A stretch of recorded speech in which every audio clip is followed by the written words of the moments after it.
The story I'm about to tell happened over 25 years ago. And the reason I'm sharing it is because I feel like the case has been completely forgotten, and because I need to warn people to never let their guard down. Pay attention to your friend groups, to the people close to you, and most importantly, never ignore it when your gut tells you something is wrong. At the time, the case was all over the media, and I don't want to go through that again. For the sake of this account, I won't mention exact locations or use the real names of the people involved. However, everything else happened exactly as I'm about to describe. I've always had some difficulty making friends. I was a shy girl, and many people mistook my shyness for rudeness. When I started college, I met Leah, one of the funniest, most outgoing girls I had ever known. We became good friends, and little by little, I became part of her friend group, a group she had known since freshman year. The idea of belonging to a group like that was something I had only dreamed of, so when the opportunity came, I grabbed onto it with everything I had. The group was amazing, and I loved everyone. But there was one guy, let's call him Robert, who always made me uncomfortable. He had never done anything to me, but something about him gave me chills, and not in a good way. The summer after our sophomore year of college, the group planned to spend a week in a cabin in the Great Smoky Mountains and hike part of the Appalachian Trail in that area. I had never been very adventurous, and I don't remember ever having gone hiking or camping before that summer, but I didn't hesitate to say yes. The trip to the cabin is one of my best memories. Everyone had fun on the drive there, and even the hike to the cabin, though exhausting, was fantastic. I remember thinking Robert seemed particularly excited, more than I had ever seen him before, and I started to wonder if I had misjudged him. The week was planned down to the smallest detail. Michael, one of the guys in the group, loved making plans and lists, so he took care of everything for us. The idea was to hike several trails, and on the third day, tackle one of the biggest ones in the area. That hike would require spending the night outdoors in tents to reach a specific part of the trail. I had never camped before, and the idea seemed exciting to me. However, by the second day, I started feeling the first symptoms of something. I had a slight fever, or at least I thought I did, but no one had brought a thermometer. So, as a group, we decided I would stay at the cabin while the others went on the hike. Leah protested, saying it didn't make sense for me to stay alone, but I didn't want them to miss out because of me. Besides, if I was really sick, it was better for them not to stay with me and risk getting sick too. That's when Robert said not to worry because he would stay behind as well. He explained that he wasn't feeling great and didn't want to slow them down. The way he said it, and the smile he gave me right after made my stomach clench. Something felt off. Maybe his eyes, maybe his smile, maybe just an innate instinct of danger. But I ignored that feeling, smiled back, and let it go. I didn't want to ruin the mood, and I had no proof that anything was wrong. The next morning, the others left. Leah came to my room, gave me a tight hug, and asked if I was sure I'd be okay. Later, I found out that she too had felt uncomfortable around him. I told her yes, not to worry, and forced my best smile. The day went fine. There were awkward moments of silence between me and Robert, but nothing that truly alarmed me. When night fell and I started feeling a little worse, I decided to go to bed. He smiled at me, that same eerie smile, and wished me good night. Since we arrived, I had never locked my bedroom door, but that night, instinct took over. Without a second thought, I closed and locked it as a precaution. I woke up around 2:30 a.m. to a soft knock on the door. It was Robert. Casually, he asked if I could give him a painkiller for his headache. I told him Leah had left a first aid kit in the kitchen. There was a brief silence on the other side, almost imperceptible, but it sent a shiver down my spine. Then, he thanked me and walked away.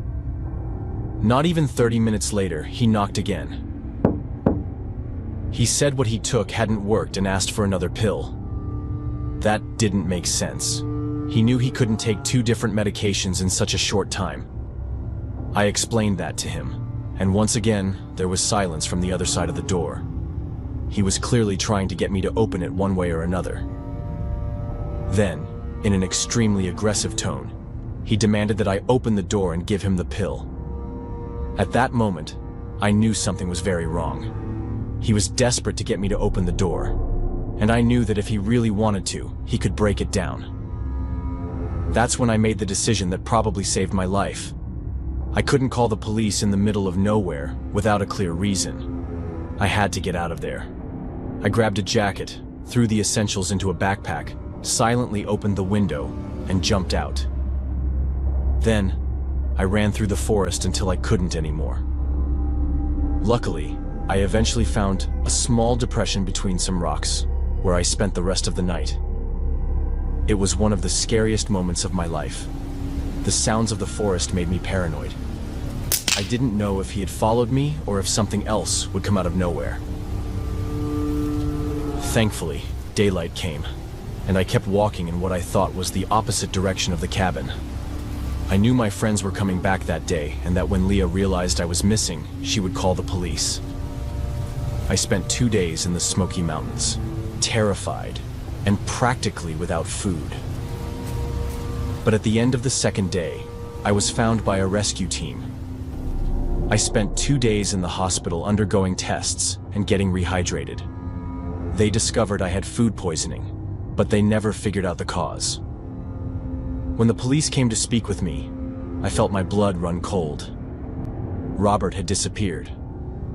But the worst part was what my friends had found when they returned to the cabin. The living room area, the one with the TV, sofas, and fireplace, was completely covered in plastic. For 22 days, those mountains were searched extensively by the police, but there was never a trace of him again. He probably managed to leave the country. Eventually, I moved to another state and rebuilt my life. Over time, I lost contact with everyone from that group, even Leah. Even though I'm okay, I was never able to camp or hike again, and I'm wary of most people who come into my life. My goal in telling this story is to warn you. Instinct exists for a reason. We often ignore it to avoid upsetting others. But if I learned anything from this experience, it's that it's always better to be safe than sorry. Hey, horror spectator here. Thanks for watching. If you enjoyed this video, don't forget to hit that subscribe button and turn on post notifications so you're always in the loop when new videos drop. We post 2 videos every week. If you're really into this content, consider sharing it with your friends. It really helps us grow this community. Now, let's move on to the second story.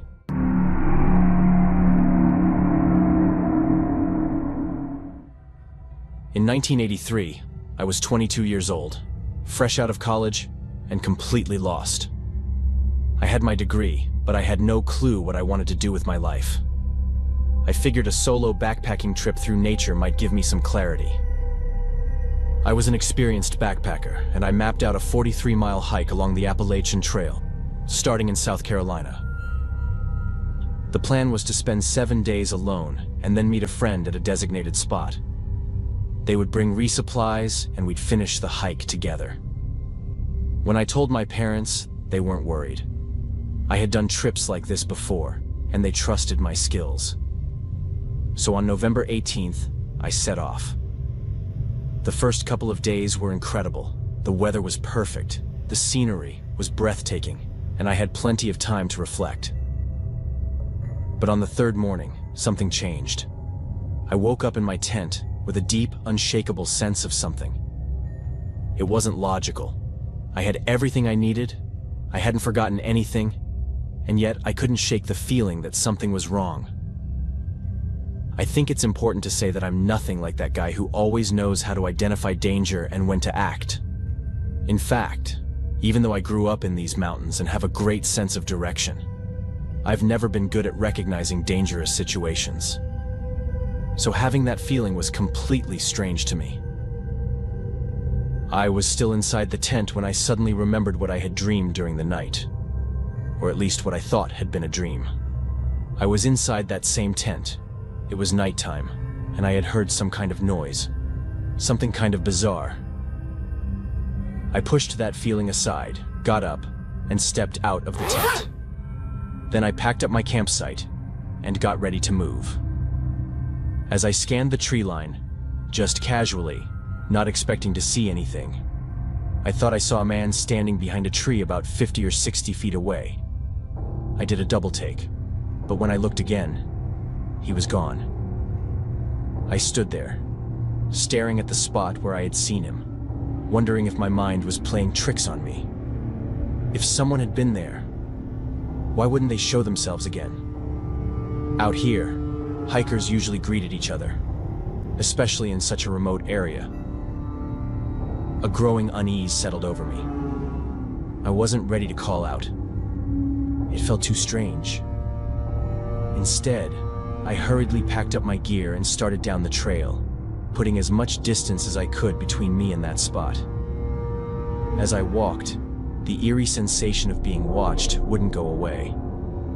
Every few minutes, I turned around, convinced someone was behind me, but I never saw anyone. Still, the feeling lingered. It got so intense that I started walking faster. Then I was jogging. Then I was running. I knew I was deep in the wilderness, miles from civilization. I had two choices: keep following the trail for hours, possibly into the night, or take a shortcut. I was pretty sure a road ran parallel to the trail, further down the mountain. It would mean cutting through the dense forest.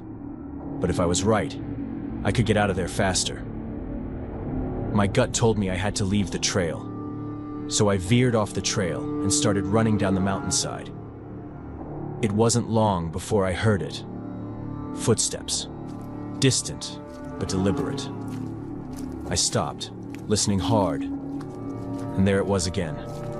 A crunch of leaves. A snapped twig. Every time I turned, nothing was there. I'm not the smallest guy in my family or friend group. Actually, I've got the kind of build that would make someone think twice before messing with me. But honestly, it's all just for show. I've never had to fight for my life. And the one time I got into a fight in school, I got my ass kicked. I'm just not the kind of guy who feels comfortable getting into a fight, even in a situation like that. And then came the noises. Low, guttural sounds, almost like grunts or murmurs, but not quite words. It was a deep voice, but unnatural.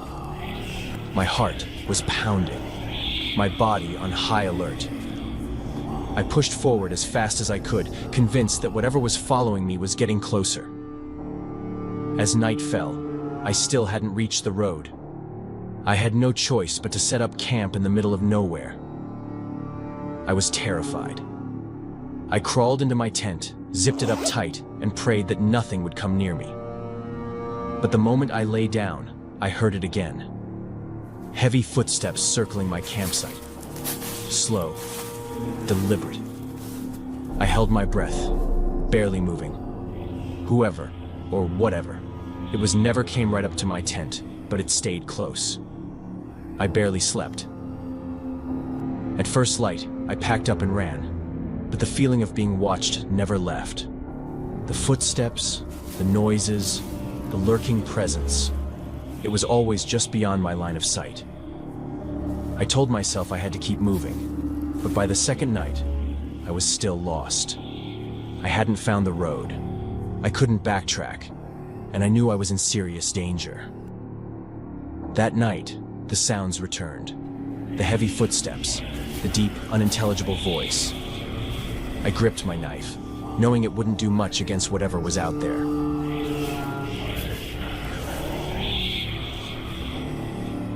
By the third day, I was exhausted and out of options. So I made a desperate decision. I ditched my backpack, my tent, sleeping bag, food, and water. Everything I needed to survive. It was dead weight, and I needed to be able to run faster. I ran until my body gave out. I realized that people might find this decision strange, but the truth is, at the time, I was completely desperate, being stalked, and I was absolutely sure that sooner or later, I would find the road. The backpack I was carrying was slowing me down and draining my last bit of energy. I don't know if it was the best decision or not, but it was the only one I could make at that moment. I was found 3 days after ditching my backpack, 6 days after it all began. I barely remember anything, and most of it is a complete blur. The one thing I do remember is leaving my backpack behind and taking off running. But the farther I ran, the more everything faded, like I was slipping in and out of reality. A hunter discovered me slumped against a tree, delirious, dehydrated, and barely clinging to consciousness. At first, I thought he was my stalker, and I panicked. But when I realized he was there to help, I broke down. When I was finally safe in a hospital, I told the authorities everything I could. Some thought I had suffered a mental breakdown, that my fear had made me imagine the whole thing. But others, including local park rangers, believed me. There are other reports, some from park rangers themselves, claiming they were stalked in the same area. To this day, I don't know what was out there with me. No one ever found any evidence of who or what had been following me. All I know is that I wasn't alone in those woods.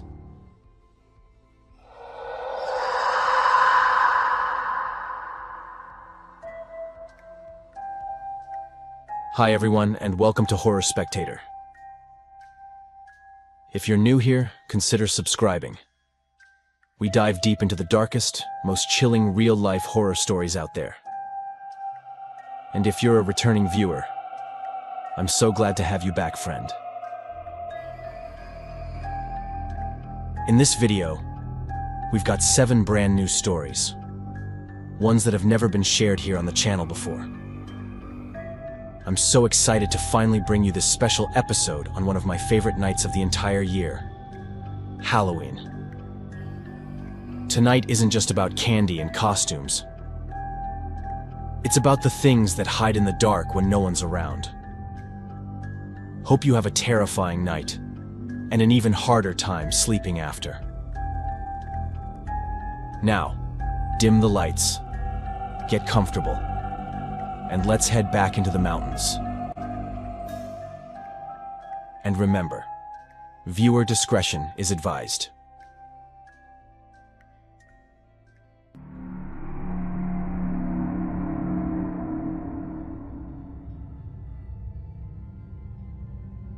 I confess I don't really know how to put into words what I'm going through right now, but I promise I'll do my best. Sorry if it comes out a little awkward or confused. The truth is, I'm going through something I don't even know whether I believe or how it's possible. And more than anything, I don't know what to do, and I need help understanding. I want to know if there are people who've experienced something similar and how they dealt with it. Another thing is that I wasn't the only one who went through this. My sister went through it too, as well as some kids who lived with us in that part of the country. But my sister and I haven't spoken in years, and the other kids from around here each went their own way. I have no idea where they might be today. It all happened more than 30 years ago. When I was 7, I spent most afternoons outside until the light went bad. We lived in a small house tucked into the lower Appalachians. Nothing fancy. Both of my parents worked the land, growing vegetables and raising animals. Most people in the area did exactly the same thing. The kids would gather in the streets and end up playing on their own. I don't know exactly when I first saw him, and there are a lot of details from that time I can't fully remember. But there are other things I recall as if they happened yesterday, not 30 years ago. Elijah was the kid who lived in the woods. That's how I remember him.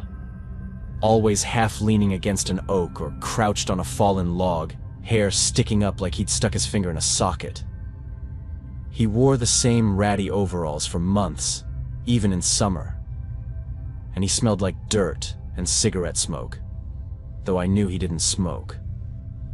He had a grin that never reached his eyes and a habit of making people fall down for fun. On top of that, he looked sick most of the time, pale and wiry like he wasn't eating right. He should have been the kind of kid everyone else picked on, the one who got bullied. But Elijah never let that happen. Out of all of us, he was the leader. He was the rebel, full of personality, like he always knew more than any of us. And like I said, nothing made him happier than seeing someone hurt, or being the one to do it. At first, it was harmless stuff. He'd wait by the trail and tell us to race him, then shove us just as we reached the top of the stone wall. We'd tumble down, and he'd laugh so hard he threw his head back. Once, he took my sister's doll, smeared mud on its face, then dared her to grab it back. She did, and the head popped off. We all laughed, because you did what Elijah wanted. You wanted him to like you. It was around that time that my relationship with my sister started to fall apart. Elijah was especially cruel to her, mostly because she was small and cried easily. Not once did I take her side or defend her. I was terrified he'd turn on me next, so I laughed along with the others, sometimes even louder. I know I deserve the distance she's kept from me. Over time, his jokes escalated and got meaner. One time, he tried to set fire to our house while my sister and my dad were still inside. Even then, I couldn't bring myself to say it was Elijah. I played dumb, swore I had no idea what had happened. They made it out okay, but my sister burned her hand, and she still carries the scar to this day. But after that, I got cautious. I stopped going to the trail alone. I watched the woods with my chin tucked into my jacket like I was holding myself together just to keep an eye out. Elijah still came by, walking past the fence and calling my name like nothing was wrong. I asked my mom once who Elijah's mother was, if she knew the house where they lived. I was shocked when she told me she didn't know any Elijah. Our community was too small for that. But she didn't push the subject, and neither did I. She was worn out from working the fields, and I let it drop. One day Elijah led me to a clearing I'd never seen before. It was frighteningly close to our house, but somehow I had never noticed it. The place unsettled me, so I tried to play it off and told him there was a cooler spot up ahead, that we should go there instead. He got curious and followed. But maybe 2 minutes later I looked back, and I was alone. Elijah was gone. My stomach dropped. I wasn't allowed to be walking in the woods by myself. Then I remembered. It was Elijah. He was probably crouched behind a tree, waiting to jump out and scare me. So I braced myself and started back toward the house, tense the whole way, expecting him to leap out at any moment. But when I circled back to the spot where we'd first been, there he was, just sitting on the ground. His face was miserable, and for a second, I actually felt sorry for him. I asked if he was okay, and why he hadn't followed me. He just said he couldn't go any farther from our house than that distance. I didn't understand what he meant, so I pushed a little. He finally looked me dead in the eye and told me never to ask him about it again. And, as you can imagine, that's exactly what I did. After that, Elijah started showing up less. The last time I saw him, I was 9.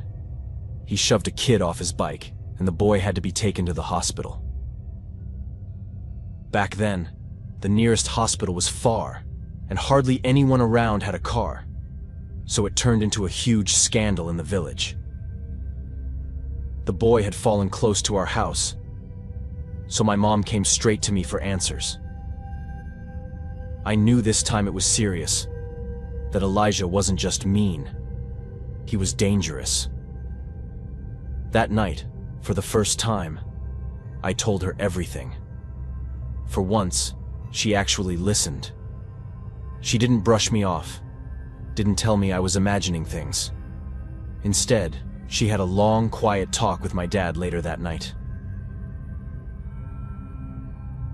A few days after, a woman came to our house. She burned some objects in the yard, small things I didn't recognize. I asked my mom what she was doing, and she told me they were just old items that had bugs in them, that it was better to get rid of them before we ended up with an infestation. I was 9, so I believed her.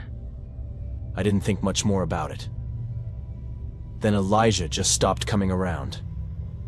I don't think I ever saw him again. Sometimes, I'd wander into the woods and swear I felt like I wasn't alone. Like, he might step out from behind a tree at any second. But he never did. I felt a kind of loss, because for all his cruelty, he'd been one of the only friends I had. But more than that, I felt relief. And underneath it all was a constant fear that he might return. I asked my mom if she knew anything, and she told me his family had moved away, that I wouldn't be seeing him again. Time went on. Because of my cowardice, my sister and I never had a real relationship. Later, when we were teenagers, I tried to make peace with her, but she just told me it was too late, that I'd never been a brother to her. I don't blame her. When we finally left our parents' house, I lost contact with her completely. The only news I ever got came through my parents. That she'd married, that she had a child, that she had a good job, and was living well. But I never knew more than that. Both my parents passed away last year, only a few days apart. It was the first time I'd seen my sister in years at the funeral. Even then, she kept her distance, and so did I. She told me there were a few things from the house she wanted, but the rest was mine. For almost a year, I didn't step foot in that house. Then, 2 months ago, I decided it was time to start cleaning it out, preparing to sell it. I had no idea how many boxes were in the basement. I thought it'd be quick work, but it's been dragging on. And I'm only telling you all this now because 3 days ago I found a box filled with photographs of people I didn't recognize. At first I assumed they were distant relatives, but then I realized they were the previous owners of the property, before my parents bought it. I never knew much about the story, only that my parents had gotten the land for next to nothing, because nobody else wanted it. There were even people in the village who wouldn't come to our house when I was a kid. My mom always brushed it off as old superstition. But then, buried among those photographs, I saw him.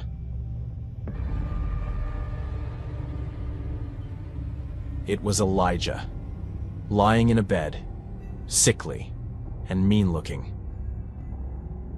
Exactly as I remembered him. I couldn't understand why we would have a photo of Elijah in our house. So I started digging through old property records. And that's when I found out the truth. Elijah had lived in that house before my parents bought it. Worse, he died there, in a fire. He'd been a sick child, kept inside most of the time. One day the fire started, and he never made it out. I've spent the last 3 days in shock. I don't know what to think. I called my sister and told her everything. She listened quietly, then said she'd been through enough and refused to put herself through that again. She didn't want to hear any more about it, and she told me not to call her again. I honestly don't know what to believe or what to do. I've reached out to a university professor who specializes in the modern history of this region, hoping he can shed some light. But right now, I'm just lost.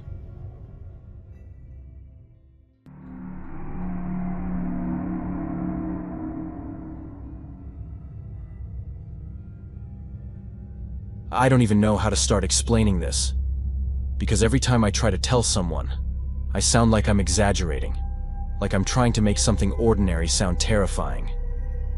But that's not what this is. My wife and I live in a small cabin in the Appalachian Mountains of West Virginia, surrounded by thick woods that seem to breathe at night. I promise I'm not exaggerating.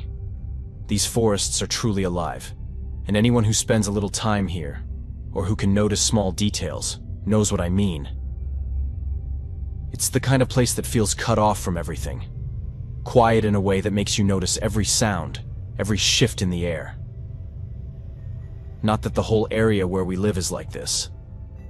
There's a small village nearby with the essentials for people to live comfortably. But here, where we are, it's completely isolated. Unlike most people who choose to live this way, in our case, it wasn't a choice. A year after my wife and I got married, I was diagnosed with leukemia. And since then, we've lost almost everything. My wife had a good job, and we were able to save a little. But with treatments and appointments, we were practically driven to poverty. Living here was the only solution to not end up living under a bridge. Still, even though we both live difficult lives, my wife has this gift for making everything better, finding every positive point and pulling it to the maximum. And honestly, she's pulled me out of depression more than once. So, even though living so isolated wasn't really a choice, it wasn't absolutely terrible, and we did our best to make it work. We were even finding a bit of happiness. But about a month ago, everything changed. Since September 17th of this year, everything we'd been working towards started to fall apart. That was the first night we heard it.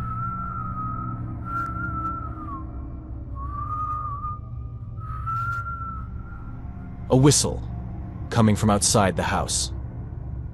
It was around 10:30 p.m. We were watching a show on my laptop in bed when it came. Faint at first. Just 3 soft notes, stretched out like someone trying to get the attention of a dog far away. I remember pausing the video and looking at her. We both listened.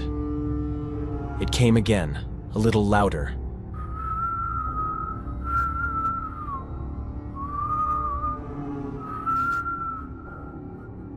The same slow whistle, like a tune that had been stripped of rhythm. At first, there was no reason to panic. It really could have been someone calling their dog or maybe a familiar neighbor. It was strange because of how isolated we are. But it wasn't impossible that someone might be walking through the forest. The strangest part was that it was nighttime, and locals almost never go into the woods after dark. Still, I got up and checked the porch, the yard, even went to the tree line with my flashlight. I wouldn't go any further than that. But I didn't hear anything else, didn't see any movement, so I went back to bed. The next night, it came again. And by the end of that week, the whistle was constant. Not all day, but every night, without fail. It always started around the same time and lasted for hours. Sometimes it would drift closer, almost like whoever was doing it knew exactly where our bedroom was, as if they were right outside the window, even though our bedroom window is on the 2nd floor and there's no balcony. I tried convincing myself it was a prank, that maybe some local kid had found a way to mess with us. It was definitely persistent. But in my head, it had to be someone messing around. I even joked about it at first, though I could tell my wife wasn't amused. She's always been more sensitive to the forest, sometimes noticing an animal before I do, or sensing when the weather was about to change. Small details that might seem insignificant, but have always shown me she has much better intuition than I do, and that I should listen when she talks about the woods. As the nights went on, the whistles started to get under her skin. In a way I didn't want to admit, it was getting under mine too. There was something about it that didn't sound random. It wasn't just noise. It was deliberate. Like it really was a person coming every night just to harass us. One night, it got bad. It was around 2 in the morning, pitch black, and the whistle woke me up. This time, it wasn't coming from outside the house. It was inside. At least that's what my brain told me. It was so close it felt like it was in the same room. I sat up and held my breath. The sound came again. Clear and sharp from the direction of the closet. My wife whispered my name, asking if I heard it. Her voice was trembling. I didn't even answer. Just grabbed her hand and stared at the closet door, waiting for it to happen again. It did. 3 long, slow notes.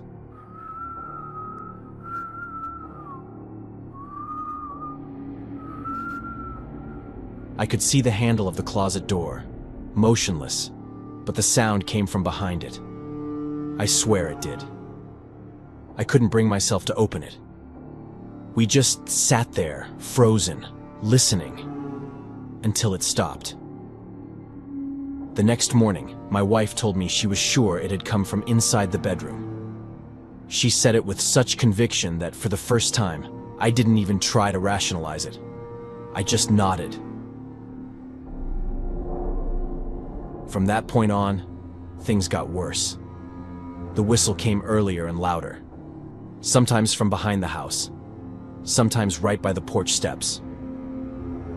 I bought cameras, motion lights, even tied fishing line across the path that led from the woods to our yard, so I'd know if someone passed through. I spent money I didn't have on all that. But every morning, everything was untouched, and there was nothing on the footage. Nothing moved. We started losing sleep. I could see her falling apart from exhaustion, from fear, and I wasn't doing much better. Every sound made us tense up. Even during the day, we'd catch ourselves listening, waiting for that sound to start again. 2 weeks ago, we called the police. It felt ridiculous, trying to explain over the phone that we were being harassed by a whistle. But the dispatcher didn't laugh. She sent someone out. When the 2 officers arrived, one of them looked like he'd been doing this job forever. Older guy, quiet, didn't say much. I told them everything, from the beginning. When I mentioned the whistle coming from inside the house, the younger officer tried to hide a smirk, but the older one didn't even blink. He just stared at me, and for a moment his face went pale, like something I said hit too close to home. He asked what day it started. I told him, September 17th. He didn't say another word after that, just nodded slowly and stepped outside, standing there for a long time, scanning the tree line. They took a report, said they'd patrol the area a few nights, and that was that. But I knew from the look on that man's face that something about what I told him wasn't new to him. It was like he already knew the story. That night, the whistle came back, and I swear it was louder.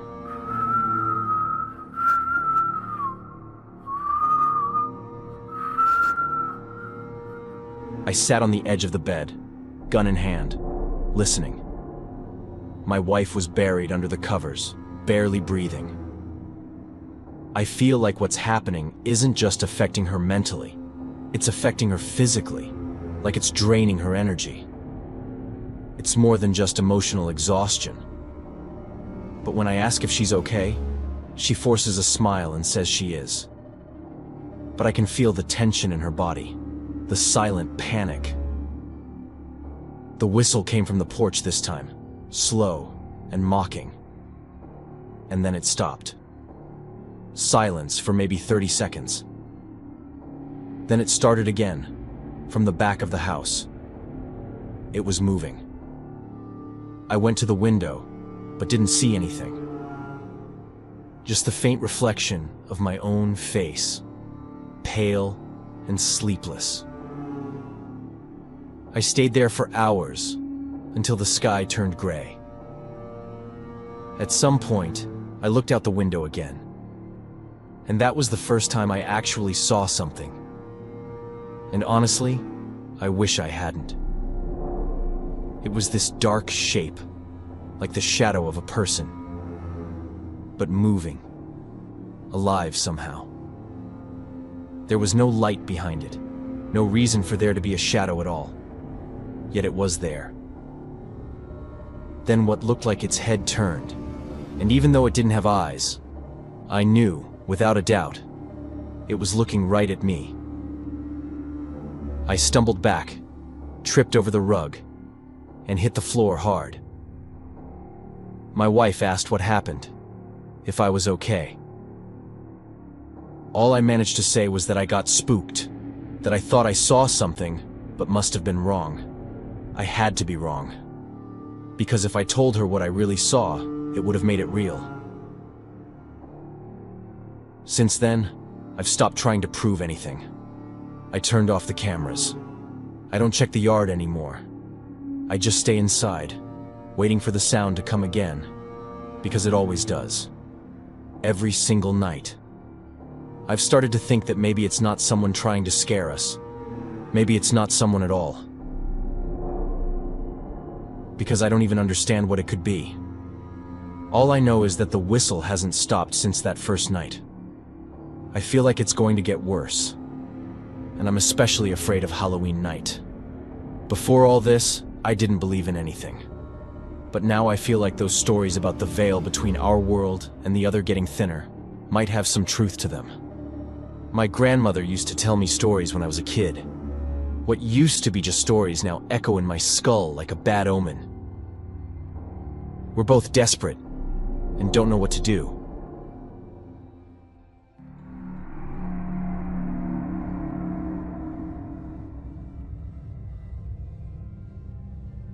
What I'm about to tell you happened last year, on Halloween night.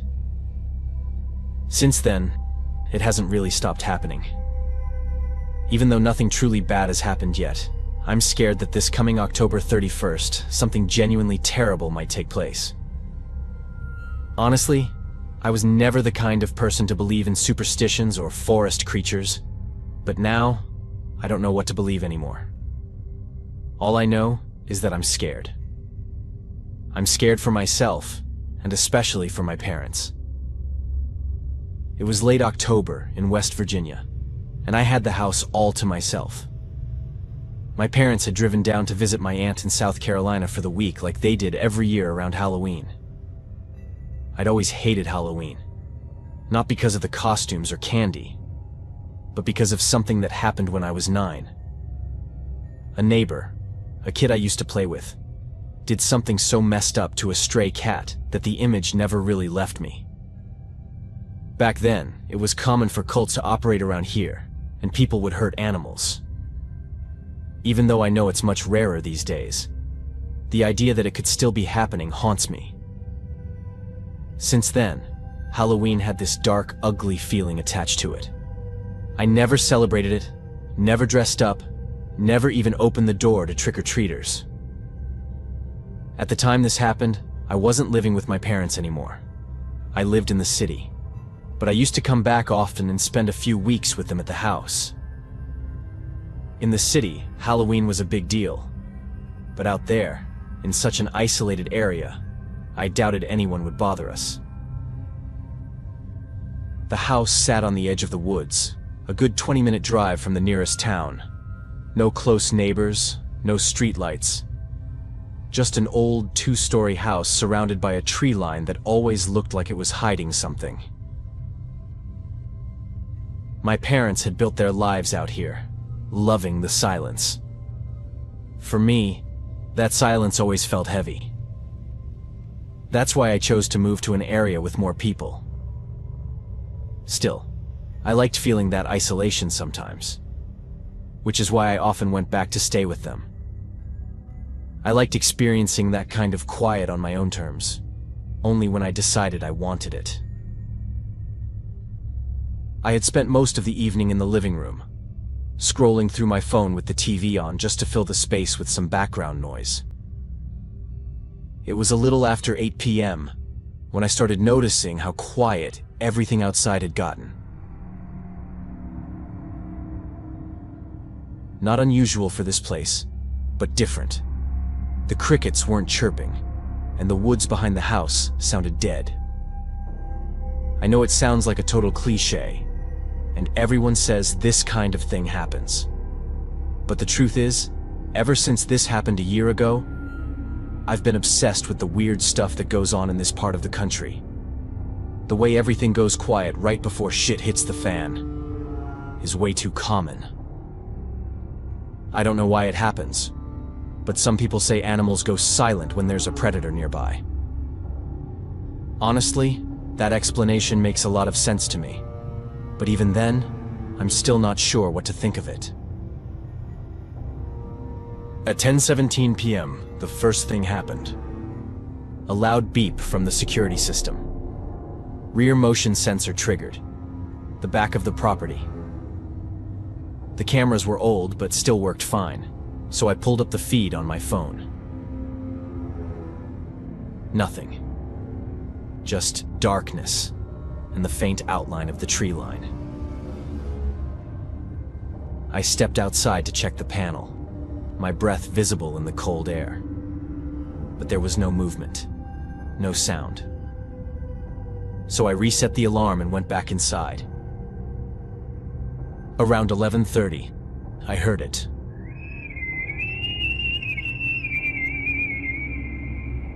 A high-pitched whistle coming from somewhere near the trees. Sharp, clean, and way too deliberate to be the wind. Could it have been someone celebrating Halloween? Kids never trick-or-treated in this area. I forced myself to walk to the front door and open it. The porch light spilled out into the yard, lighting up the dirt driveway, the front fence, and a patch of trees. But once again, there was no one there and I didn't see any movement at all. The thing is, of course I'd heard plenty of legends about whistling in the forest. My grandparents and a few close friends who also grew up in those areas take that stuff really seriously. Any other night of the year, I would have just ignored the whistle. Even though I don't believe in that kind of thing, I usually don't let it get to me. But that Halloween night, my first thought was that someone was actually calling out. To make things worse, the doorbell was partially covered by a climbing plant. So anyone who didn't know the house, especially at night, probably wouldn't have even seen it. I even called out, asking if someone was there, but no one answered back. I told myself some teenager was probably messing around, but I couldn't ignore the way that whistle had crawled under my skin. I locked the door and turned off the TV. 10 minutes later, I got up to grab water from the kitchen. When I turned the corner, I saw it.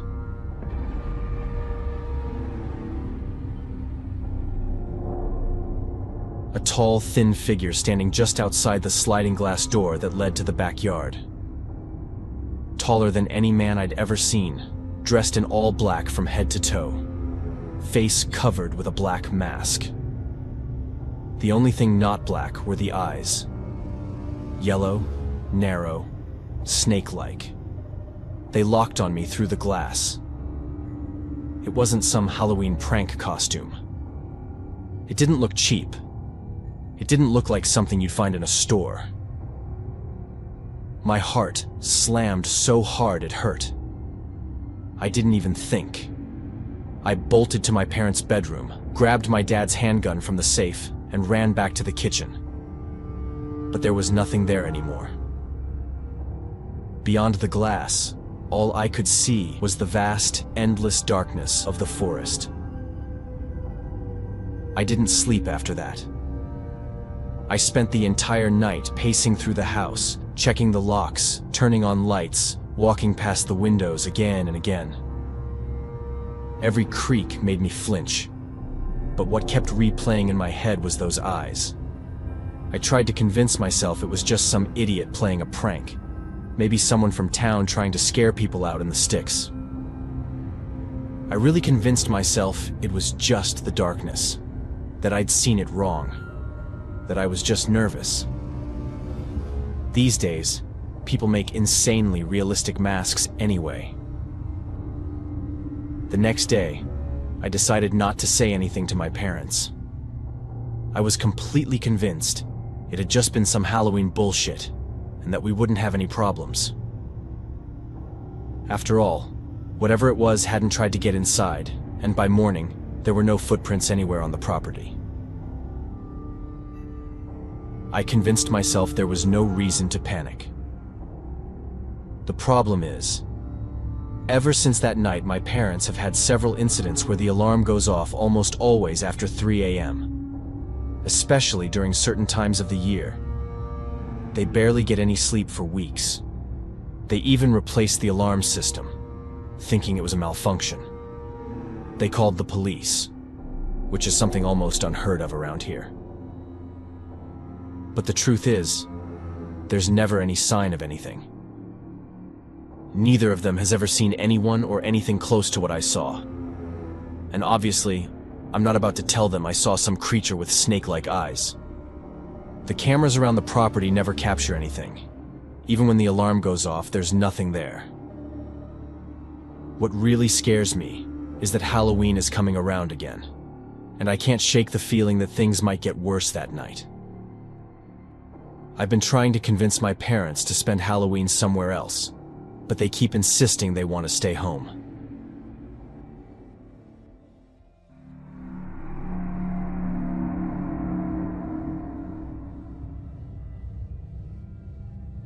I've always had this one ritual.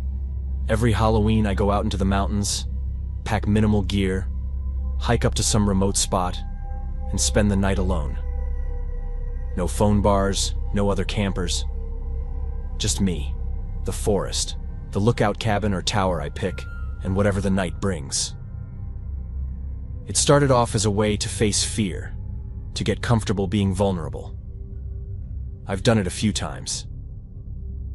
Each time there've been odd little things. Creaks, weird shadows, nights where the wind seems to know your name. But I've never been genuinely rattled. Until this year. To be honest, I don't even know what year this whole tradition of mine started. But I think I first heard about it at some random dinner with friends. Someone there was telling the story about how they had a kind of crazy friend who did it. I thought it was weird at the time too. But as I was driving home after that dinner, the idea kept buzzing in my head. And somehow I got obsessed with trying it myself. The first time was absolutely terrifying, but there was something beautiful in that fear I felt. And since that first experience, I gotta say, I've been hooked. I know it probably sounds kinda messed up to most of you, but hey, it makes me happy. We all do what we need to do to stay afloat in a world that sometimes feels like it's about to collapse on top of us. So, yeah. Even though some weird stuff has happened before, nothing like what went down the last time I did it. Last Halloween, almost a year ago, I chose a spot I'd heard about but never used before. A fire watch tower perched high up on a ridge in the southern Appalachians. one of those old cabins, or towers, built for forest fire lookouts back in the mid-20th century. The hike up in the late afternoon was crisp, leaves turning, air a little sharp, typical for that time of year. I got there just before sunset, climbed the last rough switchbacks, dropped my pack, and got everything set up. The lookout had glass windows all around, panoramic views, also pretty typical for most of these places. At dusk, you could see the ridges rolling away into bluish shadows, and the forest closing in.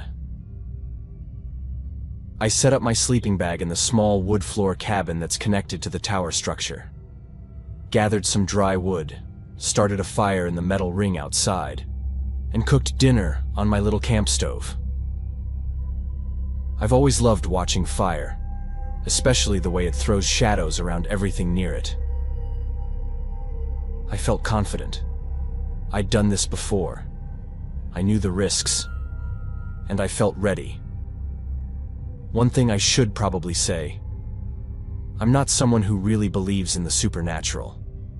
I mean, sure, I think there are things out there we don't understand, and maybe don't want to understand. But I don't buy into most of the legends and stories floating around about these mountains. I like reading about them, and I like trying to figure out if there's any truth to them. But I'm not someone who genuinely believes the stuff I'm reading. So, after dinner, I went back inside the lookout to grab some papers I'd printed and brought with me, and I started reading. A week or two before leaving, I'd done a bit of digging into local lore. I found this legend about the so-called Black Dog.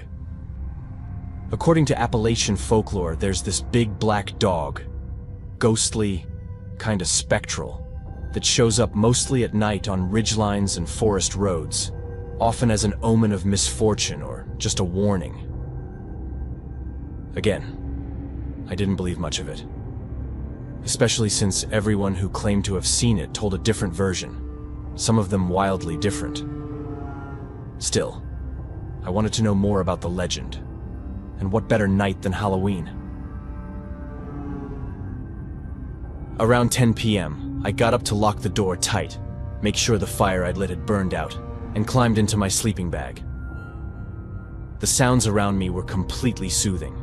The wind, the animals, the whole atmosphere was magical, and it quickly carried me off to sleep. Sometime around 2 a.m., I woke up, not sure why.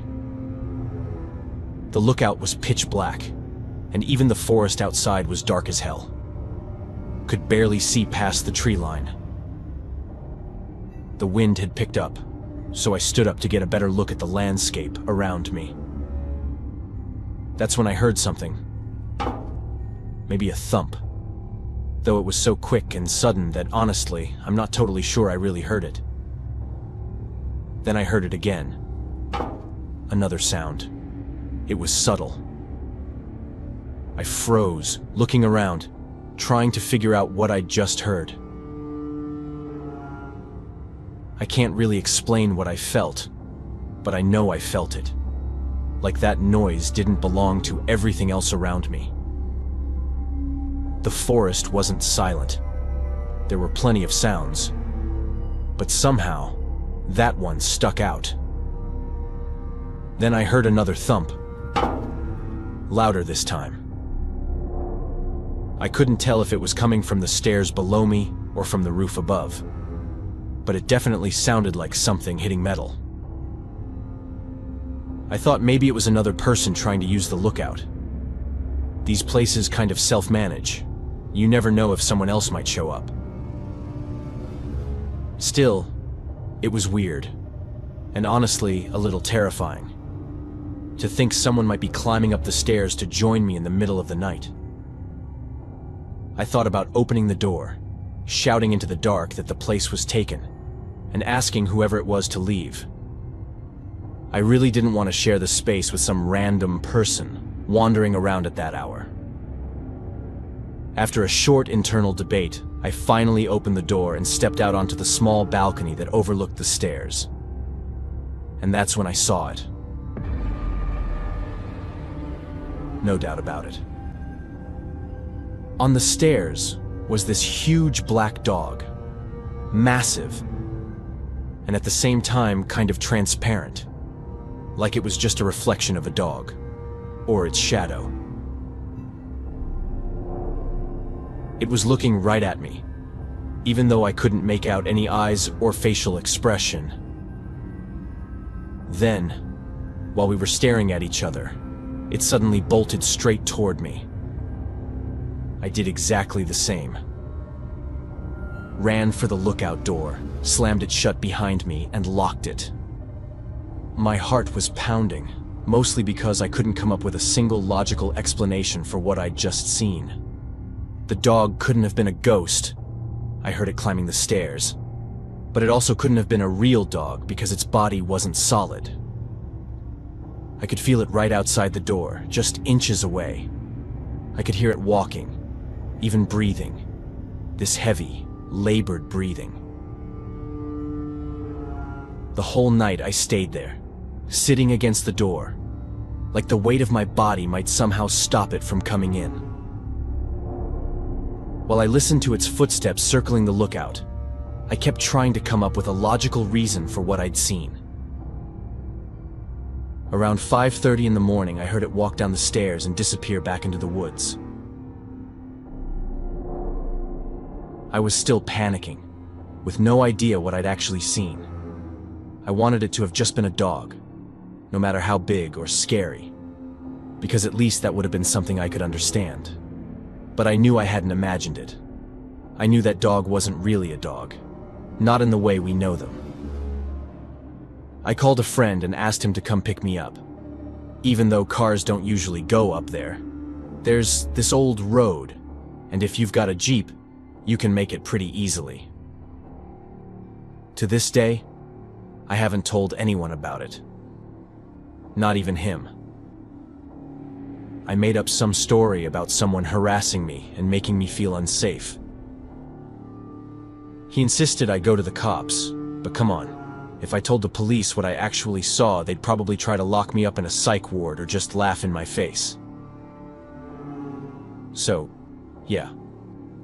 I'm telling this for the first time now, because Halloween's just a few days away, and I think for the first time in years, I'm just gonna stay home for the night.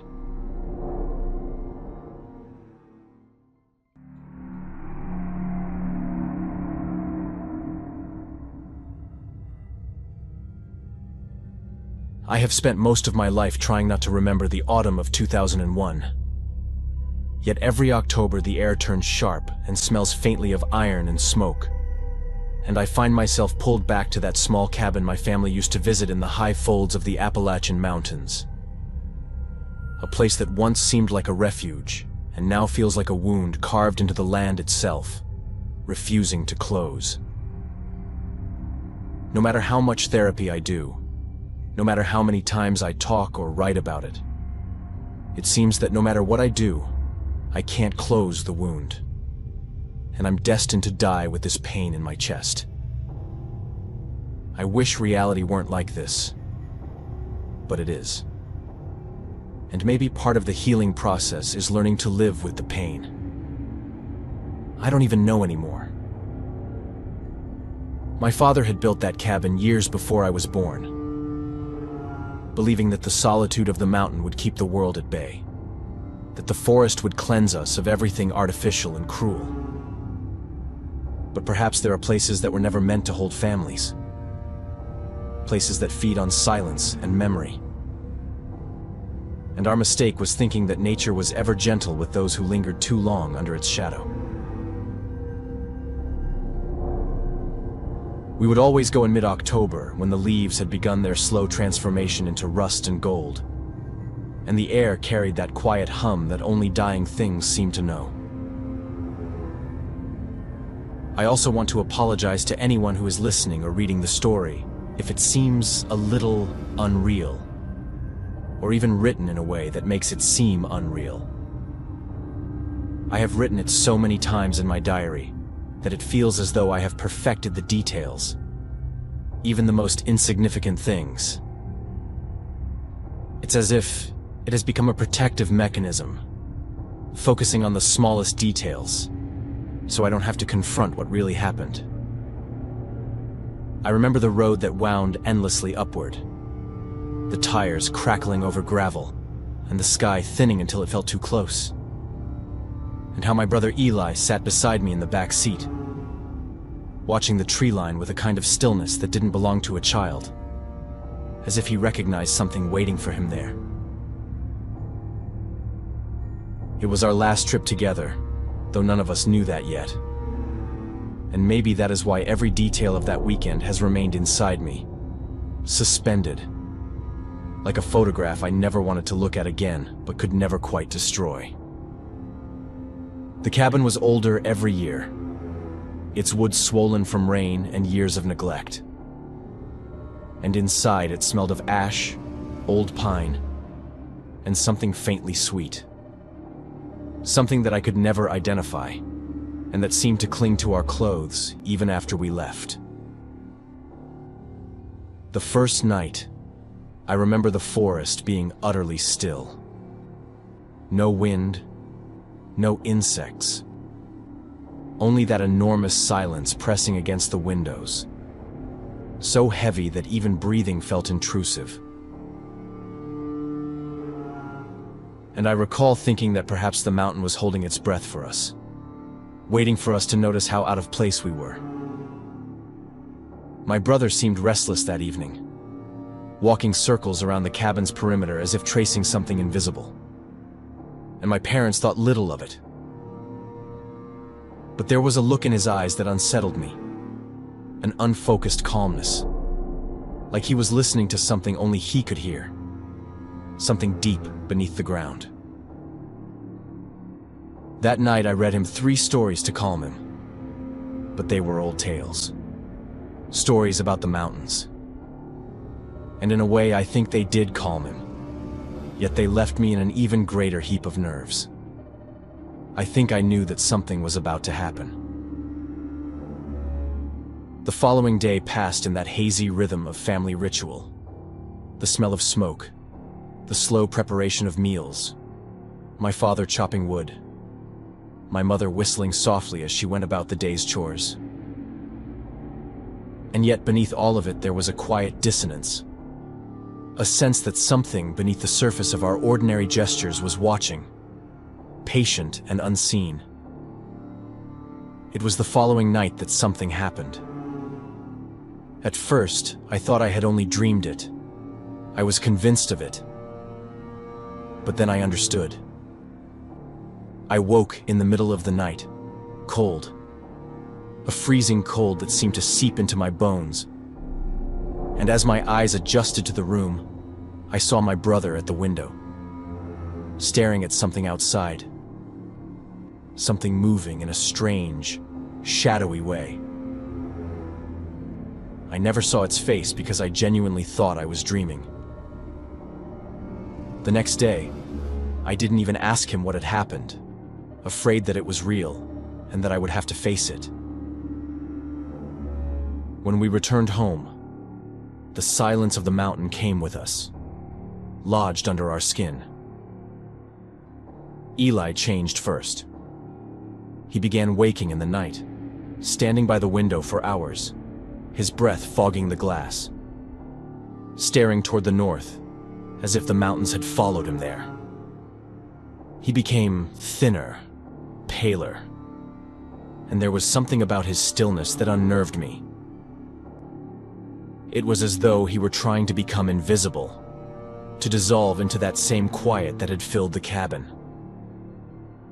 My parents whispered about stress, about school, about the strange effects of growing up. But I knew that whatever had touched him in those woods was bad, really bad. Weeks passed before he vanished.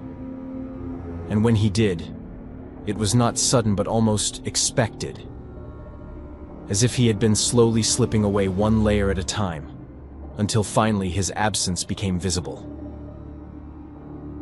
My parents found the front door open at dawn, a trail of small footprints leading down the hill toward the river. And then, nothing. The search lasted days, and I remember the faces of men covered in mud and exhaustion, the smell of dogs and diesel, the hollow echo of my mother's voice calling a name that I knew already belonged to the trees. There's no point in asking me how I could feel all of this, how I could be so certain. Maybe it was because we were twins, and somehow communicated through something other than words. I don't really know. I only know that at the time, I felt it. I knew that he was facing something I couldn't interfere with, that he was going to disappear, probably searching for whatever had reached out to him in the forest. I told my parents parts of it. My father almost hit me, accusing me of trying to use my brother's misfortune to get their attention. But my mother knew that what I said was true. Neither she, nor I, nor Eli himself ever set foot on that cabin floor again. She never allowed it. When they finally found him, it was 6 days later and 20 miles from home, sitting by a creek, barefoot, his clothes dry and his expression calm, as if nothing had happened, as if he had simply gone for a walk through the woods and returned from some place that language could not reach. He was never the same after that, though the doctors said he was unharmed, and for a while we tried to pretend that we could still live as before. But there are certain silences that grow like mold through a family. Certain glances that begin to mean things no one will admit aloud. At this moment, he is confined to a psychiatric hospital. They call him insane, a danger to us. But I know he is not insane. He simply saw something that none of us are capable of understanding.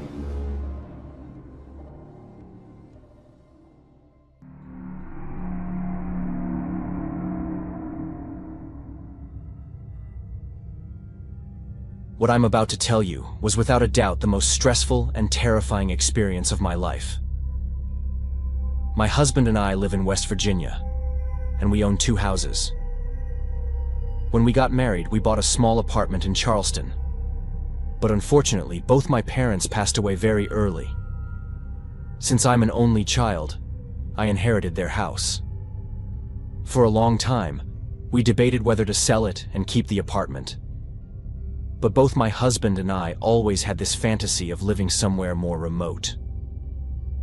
Since that house is literally in the middle of nowhere, we slowly started restoring it. And now we spend long periods of time living there. When I say the house is completely isolated, I don't mean it's off the grid. We have 2 neighbors, each about a 3-minute drive away. Still, they're also isolated. Nothing particularly strange had ever happened there. Once, our neighbor behaved a little odd, and when we later asked if she was okay, she said she didn't remember any of it. Aside from that, everything had been normal. Maybe the reason nothing weird had ever happened is because both my husband and I are extremely respectful of the woods around us. We know perfectly well that we are the intruders, that the forest is sacred and home to creatures far older than us. So we never go out after dark, and never do anything that could be considered disrespectful. I had also never stayed there alone, until about 2 weeks ago. There had been a small storm, and it was enough for my husband to get called in for work. He's a lineman, so he's often called out on short notice. At first, I thought about going back to our place in Charleston, but the job was supposed to be quick, only a couple of days, and I already felt comfortable enough in that house to stay alone. So that's what I did. The first day was normal. I'll admit I was a little tense. The house is way too big for one person, and the woods at night can feel pretty oppressive. I avoided the windows at all costs and tried to distract myself. Watched a movie, read a book, played some music. Then around 3 in the morning, I woke up with the feeling that my husband was calling me. I've always been a heavy sleeper. Someone calling my name doesn't usually wake me. The room was pitch dark. I couldn't see anything except faint shadows passing across the curtains. I was spooked, but the last thing I wanted was to get out of bed. I pulled the sheets over my head and tried to ignore the feeling as best I could. The next morning, I woke up around 9. The room was bright, and that strange feeling from the night before was completely gone. I felt refreshed and convinced myself it had just been a dream. The rest of the day went normally, just like the day before. I answered a few work emails. Even though I was on vacation, I knew nobody else would handle them if I didn't. Then I distracted myself by going through some boxes of my parents' old documents stored in the attic. Most of it was probably junk, but I couldn't bring myself to throw it away. And by the time I was done, it was already past 7:30 p.m. I heated up some leftovers from the night before and put on a movie. The house felt so cozy that I must have dozed off on the couch. I didn't go upstairs until around 1:30 in the morning. I was in the bathroom getting ready for bed when I heard something that froze me completely. My husband's voice calling me. That was impossible. He wasn't supposed to be back until the next night.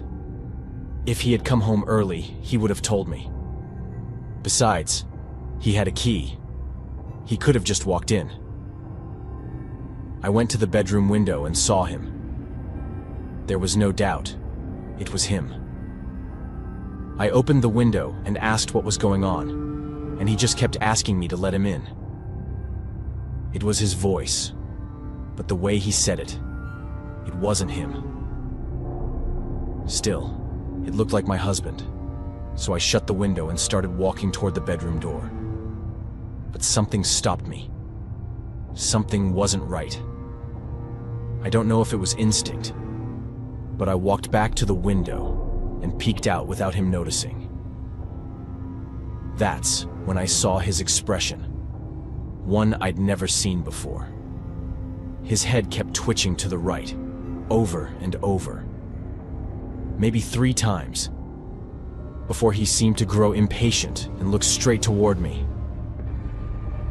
My whole body went cold. I knew right then that wasn't my husband. But how could it not be? The face was the same. The voice was the same. I sat down on the floor, heart racing, trying to make sense of what was happening. It took me several minutes to calm down enough to call my husband. I didn't think he'd answer. He often doesn't have cell service where he works. But he picked up. I asked where he was and if everything was okay.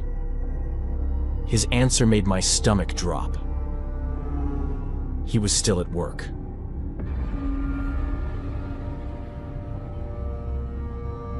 Which meant that whatever was outside my house, asking to be let in, wasn't him. I tried to keep my voice steady so I wouldn't worry him. I made up a story about having a weird feeling and just wanting to check on him. I knew if I told him what was really going on, he'd rush home, possibly putting himself in danger or losing his job. I looked out the window again, but he was no longer in view. I checked the other rooms, but I couldn't see him anywhere. Then, as I started walking downstairs, halfway down the steps, I saw his shadow pressed against the kitchen window. The chill that ran through me was so strong I almost fainted. I ran back upstairs and locked myself in the bathroom.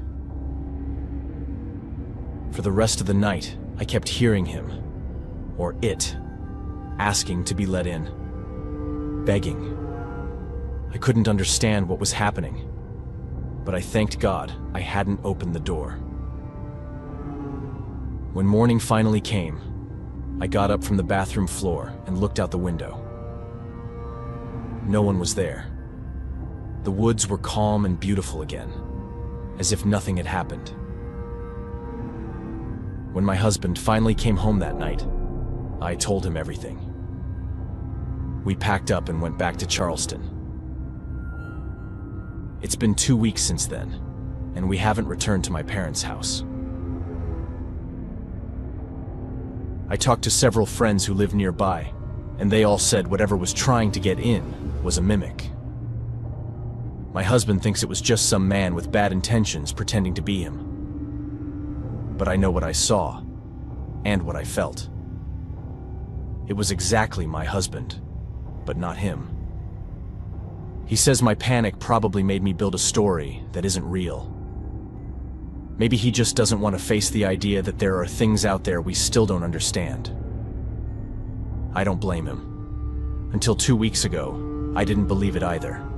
I said I respected the forest and the beings in it, but I didn't truly understand what that meant. Now my biggest question is why it wanted to come inside, what its intentions were. Some people told me those things are harmless. Others said never to answer or open the door. I don't know what to believe, but I do know one thing. I'm not going back to that house anytime soon. The feeling I had that night was anything but good.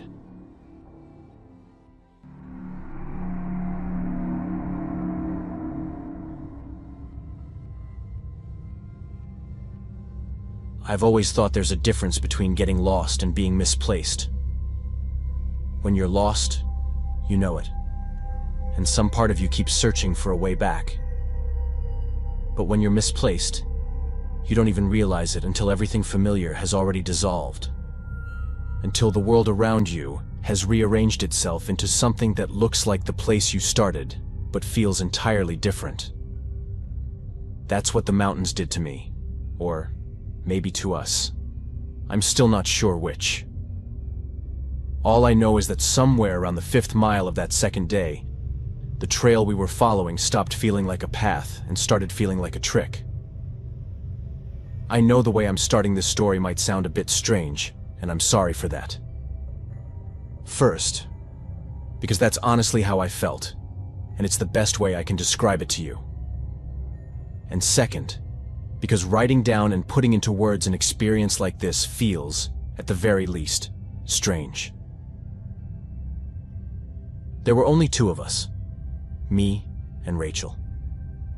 We'd planned the trip months before, just a long weekend hiking along the southern stretch of the Appalachians.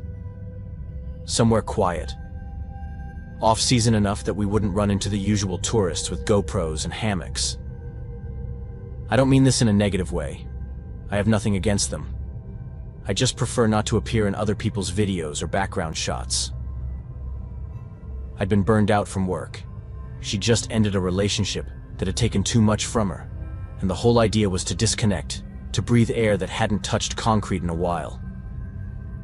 We packed light, stuck to the essentials, and agreed not to talk about anything heavier than weather for at least 2 days.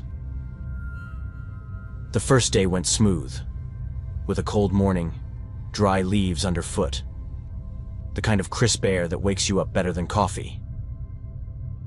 The trail wound through ridges that caught the sun in broken slants, lighting up patches of moss like glass. We hiked until our legs ached, found a flat spot near a stream, and set up camp. It was quiet in the good way. No traffic, no hum of power lines, just wind and the faint rush of water.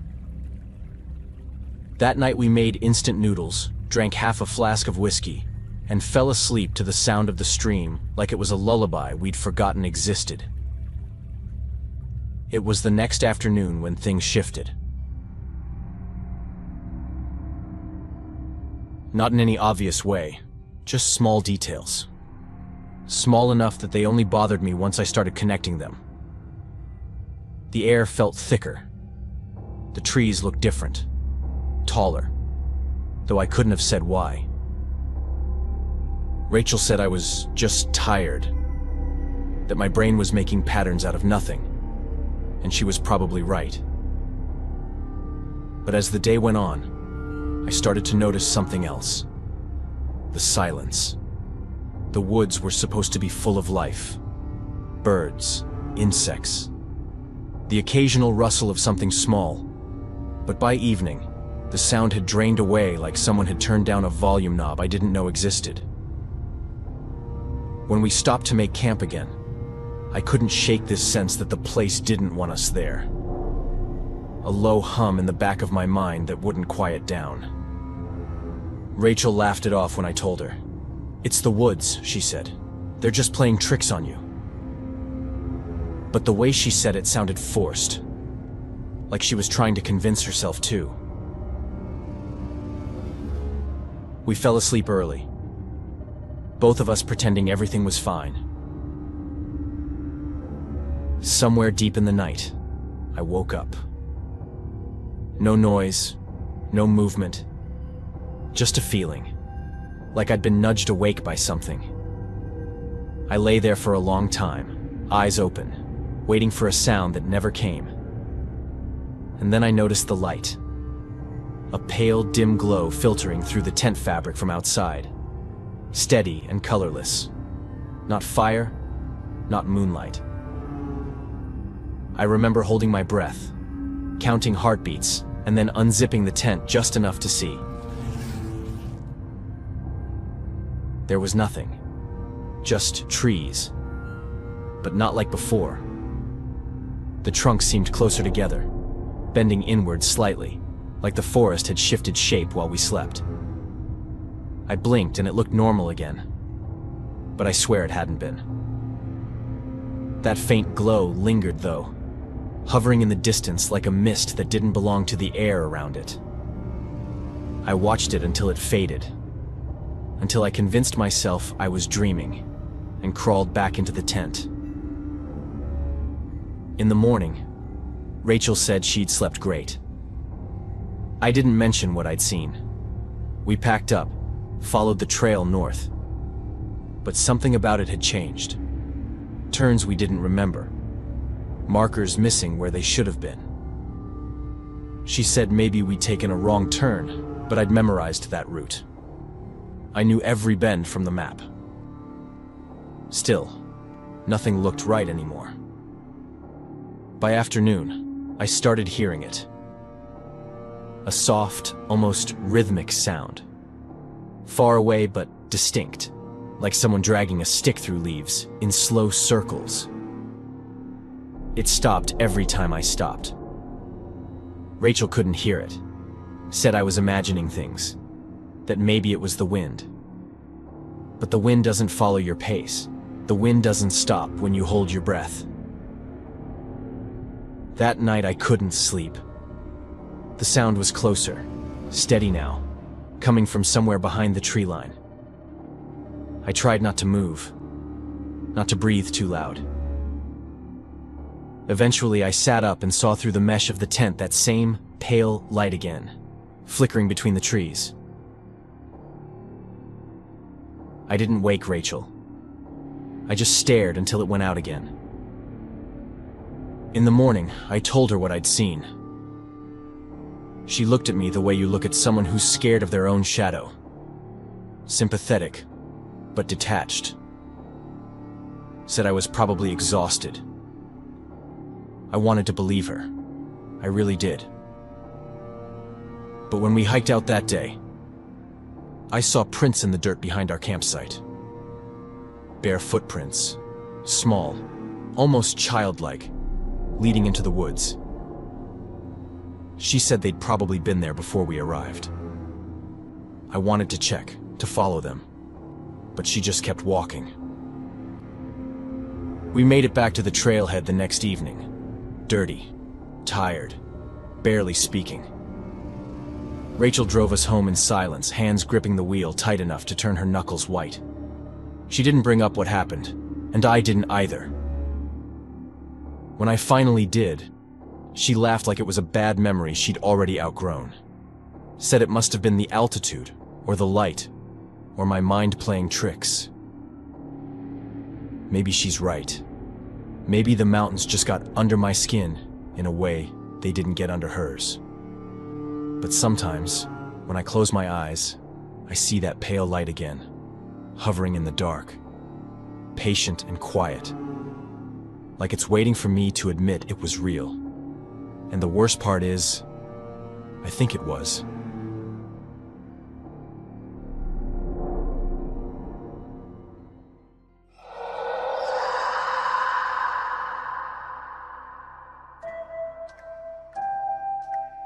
Hi everyone, and welcome to Horror Spectator. If you're new here, consider subscribing. We dive deep into the darkest, most chilling real-life horror stories out there. And if you're a returning viewer, I'm so glad to have you back, friend. Dim the lights, get comfortable, and let's head back into the mountains. And remember, viewer discretion is advised.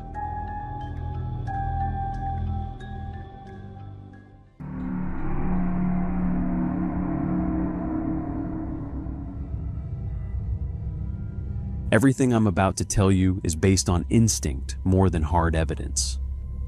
I don't have concrete proof that I could hand over to the police and expect them to arrest someone. I don't have security footage, fingerprints, or anything like that. What I do have is a gut feeling that has only gotten stronger over time, and the unsettling part is that I'm not the only person who feels that way. I'm going to tell this from the beginning and include every detail I can remember because I'm honestly at a loss for what to do. The whole situation is disturbing in a way that's difficult to explain. What used to be one of the quietest, safest places I have ever lived has slowly turned into somewhere that makes me uneasy every single day. For a little context, I live in a very remote part of the Appalachian Mountains. There are a handful of houses scattered throughout our little community, but mine, along with 3 others, sits farther west than the rest. We're the last homes before the forest really takes over, so people rarely end up here unless they have a reason to.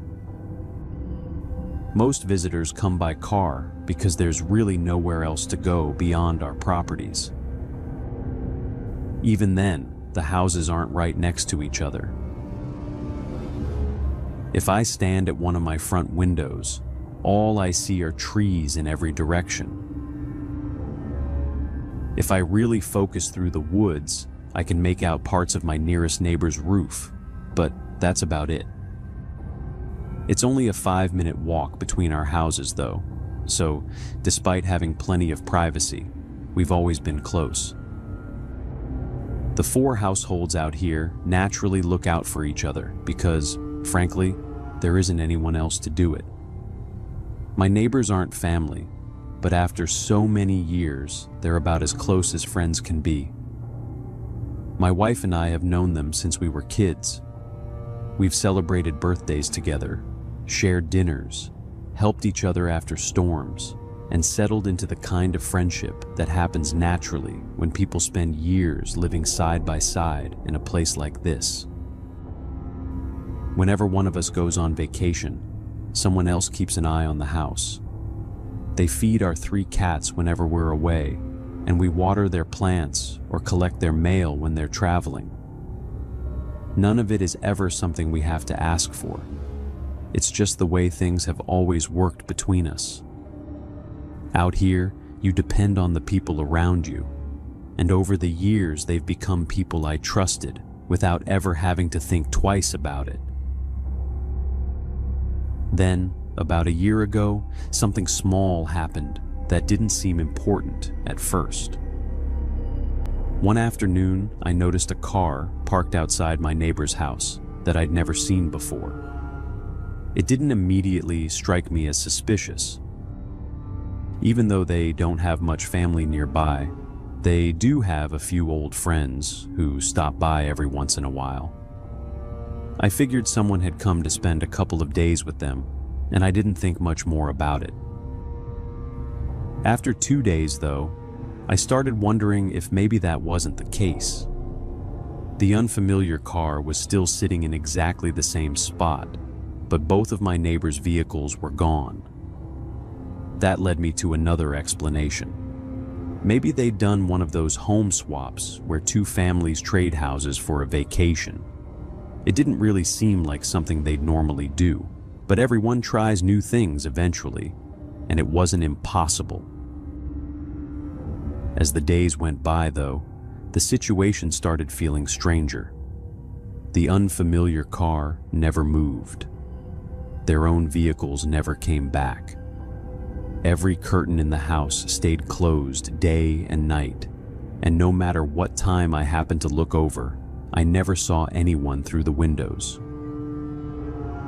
No lights, no movement, nothing that suggested someone was actually living there. Then another thought crossed my mind. Maybe they'd simply bought a different car and gotten rid of the old ones. It wasn't a perfect explanation, but it made more sense than anything else I could come up with. Still, after about a week of seeing the exact same thing every day, I decided I was just going to walk over and check on them. Even if they really had gone away or swapped houses with someone, it felt unusual that they hadn't mentioned it to us beforehand. Like I said, that's just how we'd always done things. Not because anyone owed anyone an explanation, but because that's the kind of relationship we'd built over the years. Even so, I reminded myself that they didn't actually owe us anything, and maybe I was overthinking the whole situation. With that in mind, I walked across the trees toward their front porch and knocked on the door. The second time I rang the doorbell, someone finally answered. The moment the door opened, I recognized the woman standing there.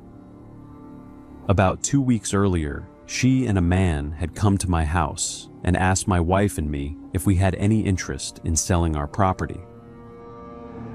Even back then, the whole interaction had felt a little off. I had told them we weren't interested, that we loved our home, and had no plans to leave. They kept trying to continue the conversation for another minute or two before eventually giving up and walking away. I never got around to mentioning it to my neighbors. I'd been incredibly busy that week with work around my storage barn, and even though the encounter had struck me as unusual, especially out here where random strangers almost never show up, life got in the way, and I eventually stopped thinking about it. Seeing that same woman standing inside my neighbor's house immediately made every alarm bell in my head go off. I asked where my neighbors were, whether everything was okay, and what exactly was going on. The answer she gave me was strange. It sounded like someone who had rehearsed an explanation too many times. Someone adding unnecessary details because they were trying too hard to sound believable, while at the same time carefully avoiding the parts they didn't want to say. According to her, she had approached my neighbors about selling the property. They had accepted almost immediately without any hesitation, finalized everything, and moved away. As she was talking, I couldn't stop looking past her into the house. Everything inside still belonged to my neighbors. Their furniture was exactly where it had always been. The family photos were gone, but almost everything else looked untouched. The front entryway looked exactly the same as it had for years. None of it made any sense. If they had really decided to move, why would they leave behind almost everything they owned? I was so caught off guard that I didn't even know how to respond. I thanked her, turned around, and walked back home. It only takes about 5 minutes to get from their house to mine, and my wife was waiting for me on the porch. I immediately reminded her about the couple who had come asking to buy our house, something she remembered because we'd both thought it was odd at the time. And then I told her everything the woman had just said. My wife immediately shook her head. There was no way our neighbors had decided to sell their home and move away that quickly. Even if they had wanted to leave, they would have needed somewhere to stay while everything was being arranged. More importantly, we'd known each other practically our entire lives. We had looked after each other's homes for years. There wasn't a chance they would disappear without saying a single word to us. Still, there wasn't much we could actually do. My wife tried calling both of them over and over again, but neither phone was turned on. For the next couple of days, we kept trying to come up with reasonable explanations. At one point, we even wondered if maybe they'd simply wanted a fresh start somewhere else and had decided to cut ties with everyone, including us. The problem was that nothing about our relationship suggested that. They were adults, though. If they wanted to sell their house, they had every right to do it. Eventually, with no family members we could contact and no way of finding out where they'd gone, we reluctantly tried to move on. About 2 weeks after all of this started, something happened that brought all those doubts rushing back. My 3 cats are allowed to wander around our yard during the day, but never very far. There are too many predators in these woods, and we've spent years teaching them not to leave the property. One afternoon, Marley completely ignored me for the first time in his life. Normally, if I called his name once, he'd come running. Instead, he kept walking farther and farther toward my neighbor's property. I followed him, calling his name repeatedly, but he wouldn't stop. Eventually, he reached a section of ground that looked like it had been disturbed recently. The dirt had clearly been dug up and filled back in. Marley stood over it, pacing in circles, sniffing the ground over and over again, completely focused on whatever was underneath. I didn't understand why he was acting that way until I looked up and saw the man from the couple walking toward me with a look on his face that immediately made me uncomfortable. He told me I was standing on private property and expected me to leave. I apologized, explained that Marley had wandered over without listening to me, and that I had only come to get him. I also mentioned that my cats had always been very attached to the previous owners because they used to look after them whenever my wife and I went away on vacation or visited family. The cats had spent years wandering back and forth between our properties, so it wasn't unusual for them to head over there. I picked Marley up, apologized again, and walked back home. When I told my wife what had happened, she agreed that something about the freshly disturbed ground and the way Marley had reacted didn't sit right with her either. That was the moment we finally decided we should call the police. Maybe it sounds like an overreaction, but by then there were simply too many things that didn't add up. Our neighbors had vanished without saying goodbye. Complete strangers had somehow moved into their house almost overnight. Nobody could get in touch with them. And now there was freshly dug earth on the property that our cat seemed obsessed with. The response we got from the police was exactly what I was afraid it would be. They told us our neighbors were adults, that if they'd chosen to sell their home and move away, it wasn't any of our business, and that there was no evidence that any crime had taken place. The deputy spent more time lecturing us about wasting police resources than he did listening to what we actually had to say. I won't lie, both my wife and I were furious after that phone call, although neither of us was particularly surprised. The sheriff's office that covers our area is a good distance away, And around here, they've earned a reputation for doing as little as possible. Almost nobody likes dealing with them because they rarely take anything seriously unless they're forced to. I don't have anything against law enforcement in general. There are plenty of places where they do an incredible job. But out here, most people avoid calling them all together and usually handle problems themselves. This time, though, we genuinely felt like we had no other choice. Something genuinely terrible could have happened to them, and we felt like it was our responsibility to report what we'd seen, even if it turned out to be nothing. About 2 days after that incident, I happened to walk past the same area where Marley had stopped. The patch of ground that had been covered over before was now completely open. There was a hole there, and all of the dirt that had been piled on top of it was gone. I can't really explain what I felt in that moment. The only way I can describe it is that every hair on my body stood up.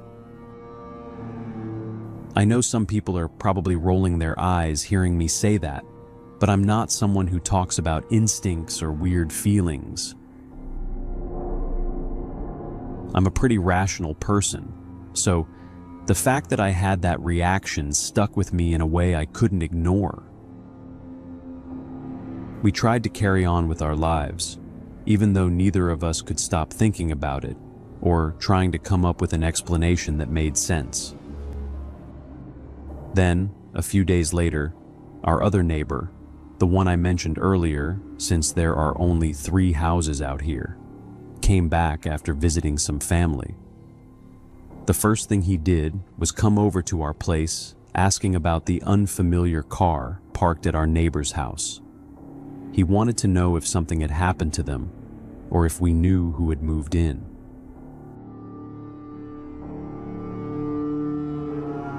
I invited him inside, and we told him everything that had happened over the previous couple of weeks. Before we'd even finished, he interrupted us and said there was no chance our neighbors would have packed up and left without saying goodbye. Then he told us something that made my stomach drop. He lives alone, unlike my wife and me, and he said that when the same couple had knocked on his door asking if he wanted to sell his house, the whole encounter had felt wrong. After he told them he wasn't interested, he got the unmistakable feeling that they were about to force their way inside. He said both of them shifted their weight forward at almost the same time, like they had already made up their minds. The only reason they didn't was because they suddenly realized he wasn't alone. He had friends visiting that day, and the moment they noticed other people inside the house, they immediately backed off. According to him, it became awkward almost instantly. They tried to play it off, acted like nothing had happened, smiled, apologized for bothering him, and walked away. But he was convinced he'd seen something slip for just a second, enough to know that whatever their real intentions had been, they weren't good. Hearing that was the confirmation we needed that this wasn't all in our heads. I still don't know exactly what happened to our neighbors, and I can't prove that the couple living in their house had anything to do with it. I only know that none of this feels right. The blinds in that house are always shut now. You never see anyone outside unless they're coming or going, and even then, it's rare. To be completely honest, my other neighbor and I have already talked about forcing our way into the house just to make sure there isn't something horrible inside that everyone has missed. The problem is that if we do that, we'll probably end up being the ones in trouble. Worse than that, where we live, homeowners are legally allowed to defend themselves with firearms if someone breaks into their house. So we're stuck. We don't know what happened to our neighbors, but we're both convinced something did. We just have no idea where to go from here, and every day that passes makes it harder to believe we're ever going to find out the truth.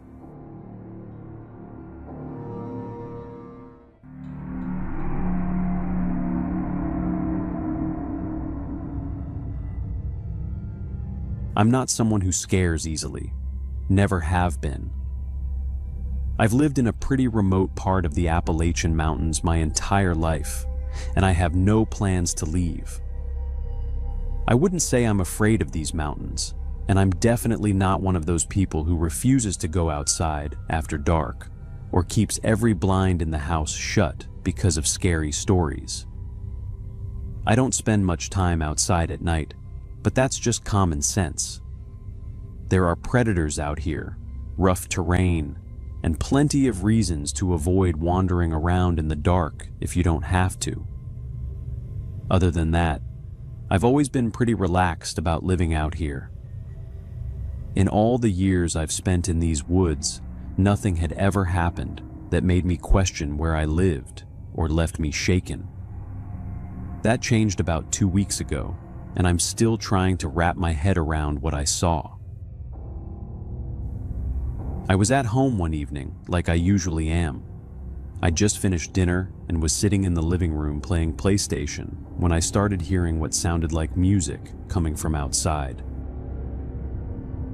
Even though my house is isolated, there are a handful of neighbors spread out through the woods. So my first thought was that somebody was driving down one of the back roads with their windows down. It seemed a little odd because, out here, blasting music at night isn't exactly the smartest thing you can do. You want to be able to hear what's around you. Still, everyone has their own way of doing things. So I didn't think much of it. I figured somebody was nearby, and that was the end of it. About 30 minutes went by though, and it started getting on my nerves. It was getting late, and the music wasn't exactly quiet anymore. Curiosity finally got the better of me, so I walked over to one of my windows to see if I could spot headlights or even a flashlight moving through the trees. There was nothing. No lights, no vehicle, no movement, nothing at all. That made even less sense, so I grabbed my flashlight, stepped out onto the front porch, and figured I'd walk a little closer to wherever the sound was coming from. My plan was simple. If someone was camped nearby or hanging around the edge of my property, I'd ask them to turn it down. I deal with insomnia, and once I finally get tired enough to sleep, I don't want music keeping me awake. Out here, the sound of the forest is the best white noise you could ask for, and I wanted that back. As I walked toward the tree line, the music kept getting louder.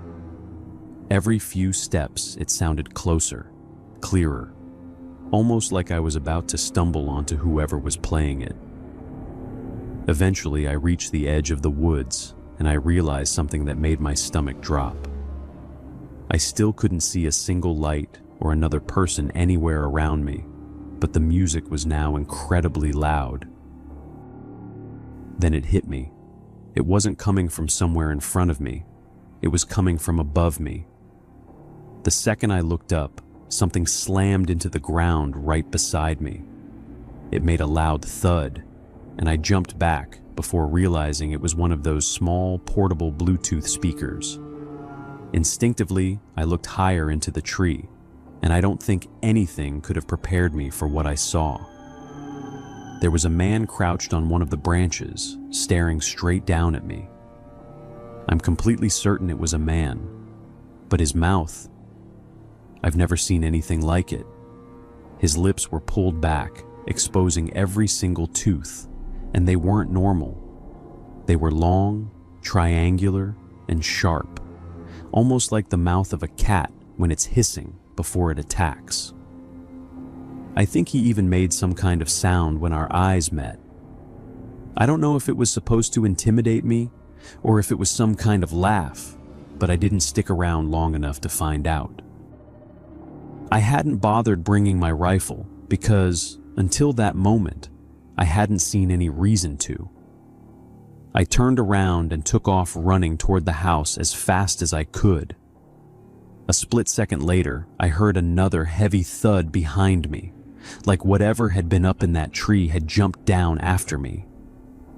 I made it inside, slammed the front door shut, locked everything, and immediately ran to the nearest window to see if whoever it was had followed me. There was nothing. No movement, no flashlight, no sign that anyone had even been there.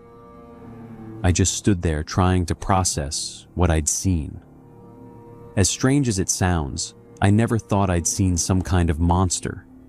I was convinced I'd just come face to face with a person, someone with some kind of severe condition, modification, or injury affecting their mouth.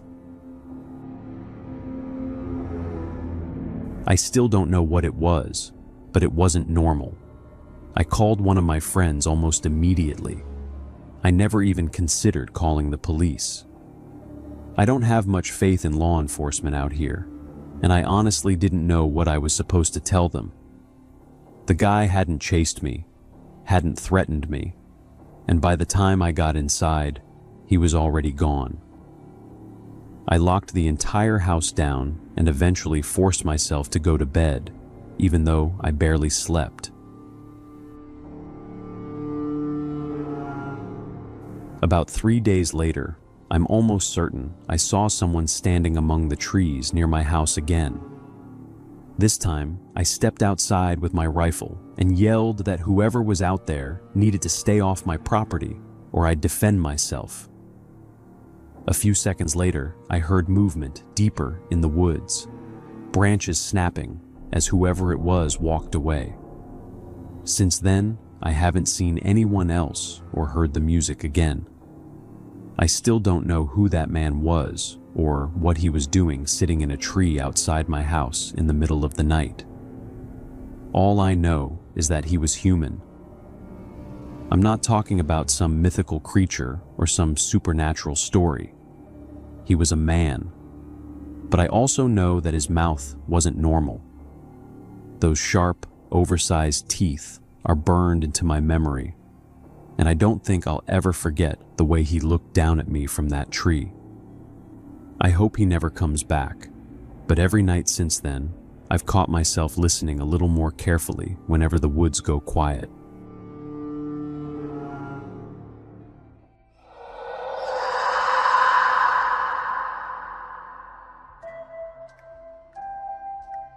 Hi everyone, and welcome to Horror Spectator.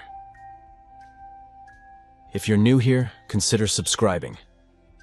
We dive deep into the darkest, most chilling real-life horror stories out there. And if you're a returning viewer, I'm so glad to have you back, friend.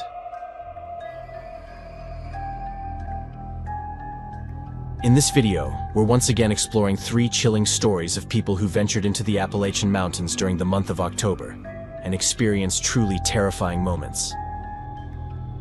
The first story left me genuinely unsure of what to think. If you have any idea of what might have happened, let me know in the comments. And the last one really made me reflect on how differently we all react when faced with danger. Thank you so much for being here and for choosing to support this channel. I truly hope you enjoy this video as much as I enjoyed reading and putting these stories together. If you have any suggestions, please leave them in the comments below. I'd love to hear from you. Now, dim the lights, get comfortable, and let's head back into the mountains. And remember, viewer discretion is advised.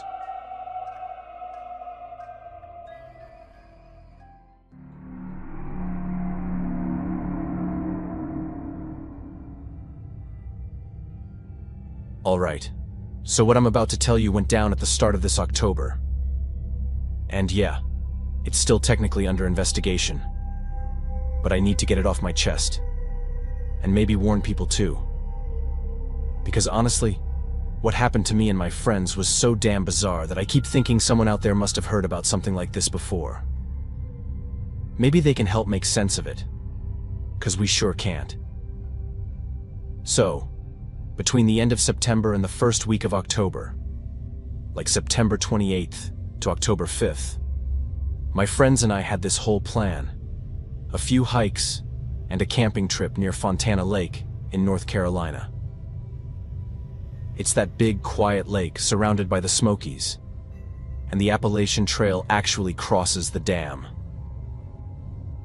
We'd done a bunch of hikes together before, but always around West Virginia, where we're all from. This time, we wanted something new. Carla, one of the girls in our group, her birthday's October 3rd, and somehow all 7 of us managed to get that week off work. Which, if you're near 30, you know is basically a miracle. So, it felt like the stars were kinda aligning, you know? We were all hyped, talking about how we'd finally unplug for a few days. No phones, no emails, just nature, quiet, and catching up like old times. We met up at Liam's place on the 27th, loaded 2 cars with all our gear, snacks, way too many flashlights, and hit the road. The whole first day was just about getting to the lake before dark. I remember thinking, there's no way we'll make it before sunset. Everyone hikes at different speeds, and we hadn't all been together in almost a year. So, of course, there were breaks every 10 minutes just to talk or laugh or mess around. But somehow, we did make it before dark. Funny thing is, we'd read online, some Facebook group or maybe Reddit, I don't even remember, that the trail to the lake was tough. Steep climbs, rough descents, all that. But it wasn't. It was actually kinda easy. Mostly flat and crazy beautiful. Like the trees were turning gold and orange. That crisp autumn air that just makes you feel alive. When we finally got to the lake, we set up our tents and just stood there for a while. Not even talking. Just soaking it all in. That night, we made dinner together. Went for a little walk to check out the area, trying to see if there were other campers around. We figured we'd at least run into someone, but nope, not a soul. We went back to camp, hung out by the fire for a bit. Some of the group stayed up talking and drinking, but I was exhausted. I'd barely slept the night before, so I crashed early. Slept like a rock, actually. Woke up to the sunlight hitting the tent and felt amazing. Like, yeah, this is exactly what I needed. The plan for that day was simple. Hike a bit more. Find that spot by the lake everyone said was perfect for swimming. It was starting to get cooler, especially at night, with that thick fog rolling over the water. But during the day, it was still warm enough for a dip. That's when things got weird.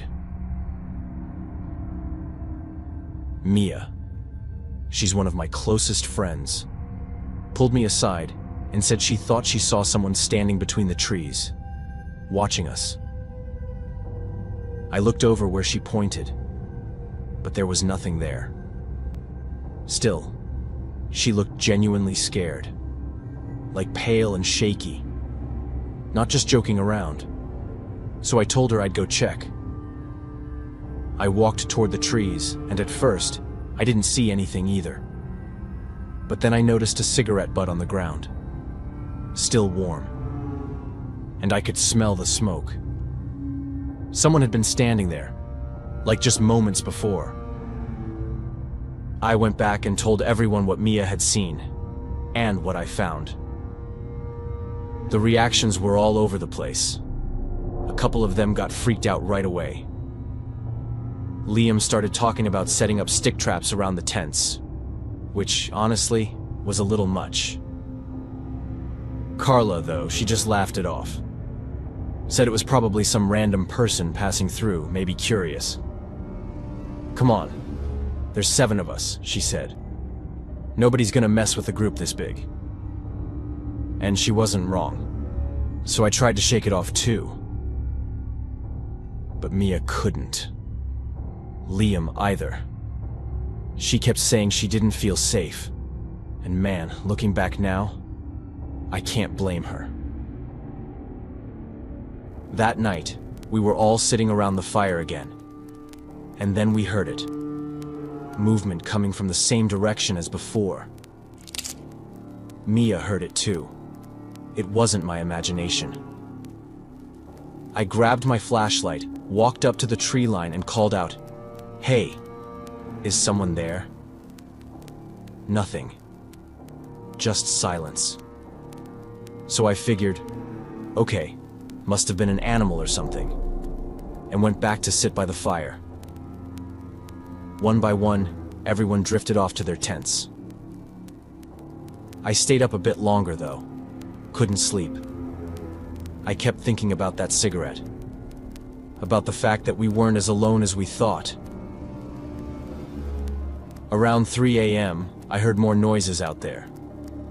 Different directions this time. But I forced myself to ignore it. Told myself it was just the forest doing its thing. Then, around 4:30, I woke up to a scream. Carla's scream. I checked my watch, grabbed the knife I keep next to me, but as soon as I touched the zipper to get out of the tent, my hand just stopped working. My strength vanished. My fingers went numb. The knife slipped from my hand. My vision went blurry and then nothing. Black. Next thing I know, the sun's up. Liam's sitting nearby, looking dazed, like he's been hit by a truck. That's when I realized I wasn't in my tent anymore. I was lying outside, on the ground. Tried to get up, but the world was spinning, my head pounding like someone had smashed it with a bat. And then I saw it. We weren't at our campsite anymore. All our stuff was gone. We were all lying in this open space, completely naked, covered only by these red sheets, arranged in a circle. In the middle, another sheet, darker, soaked in what looked like blood. We started shaking each other awake, panicking, crying, trying to figure out what the hell had happened. Nobody remembered anything. Nothing. It took us hours to find our campsite again. And when we finally did, everything was there. Untouched. Like nothing had happened. Liam had brought this satellite phone, so we called the police. They came. Took us to a hospital. We were tested, checked over. They said we'd all inhaled some kind of gas. But nothing else had been done to us. Physically, anyway. The cops think it might have been some kind of cult. They're still investigating, but we still don't know what happened that night. And honestly, that's the worst part.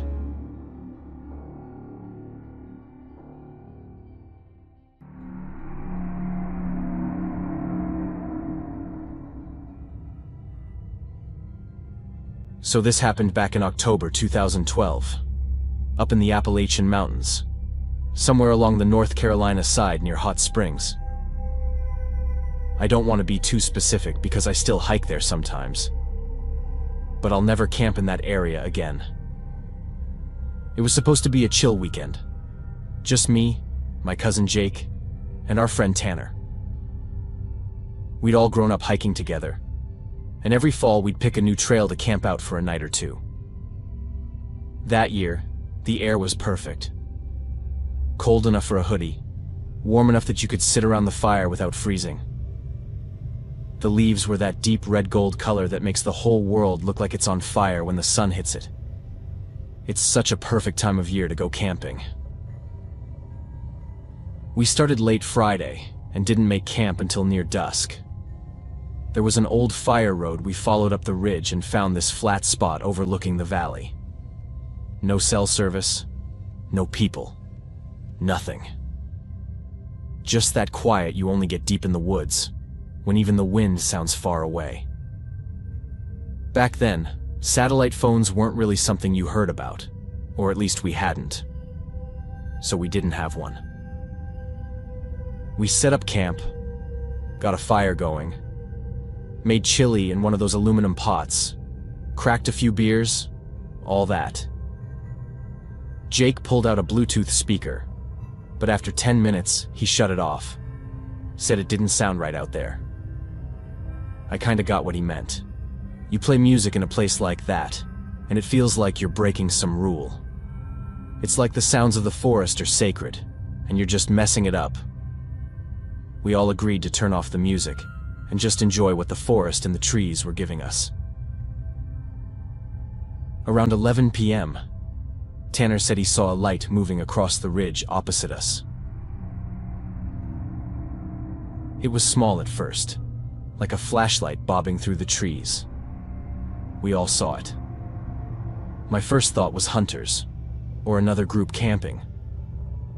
But the light didn't move like a flashlight should. It wasn't swinging side to side. It just floated. Slow. Steady. Same height the whole time. That's probably not the best way to describe it, but I really don't know how else to say it. It moved in this totally steady, unnatural way. We joked about it being a ranger, or some dude walking alone. But after a few minutes, it stopped moving. Just sat there across the ridge, flickering a bit. At this point, it really looked like someone holding a light, and just staring right back at us. Jake yelled out, "Hey, you good over there?" But there was no response. Maybe we were too far for them to hear us from where the light was.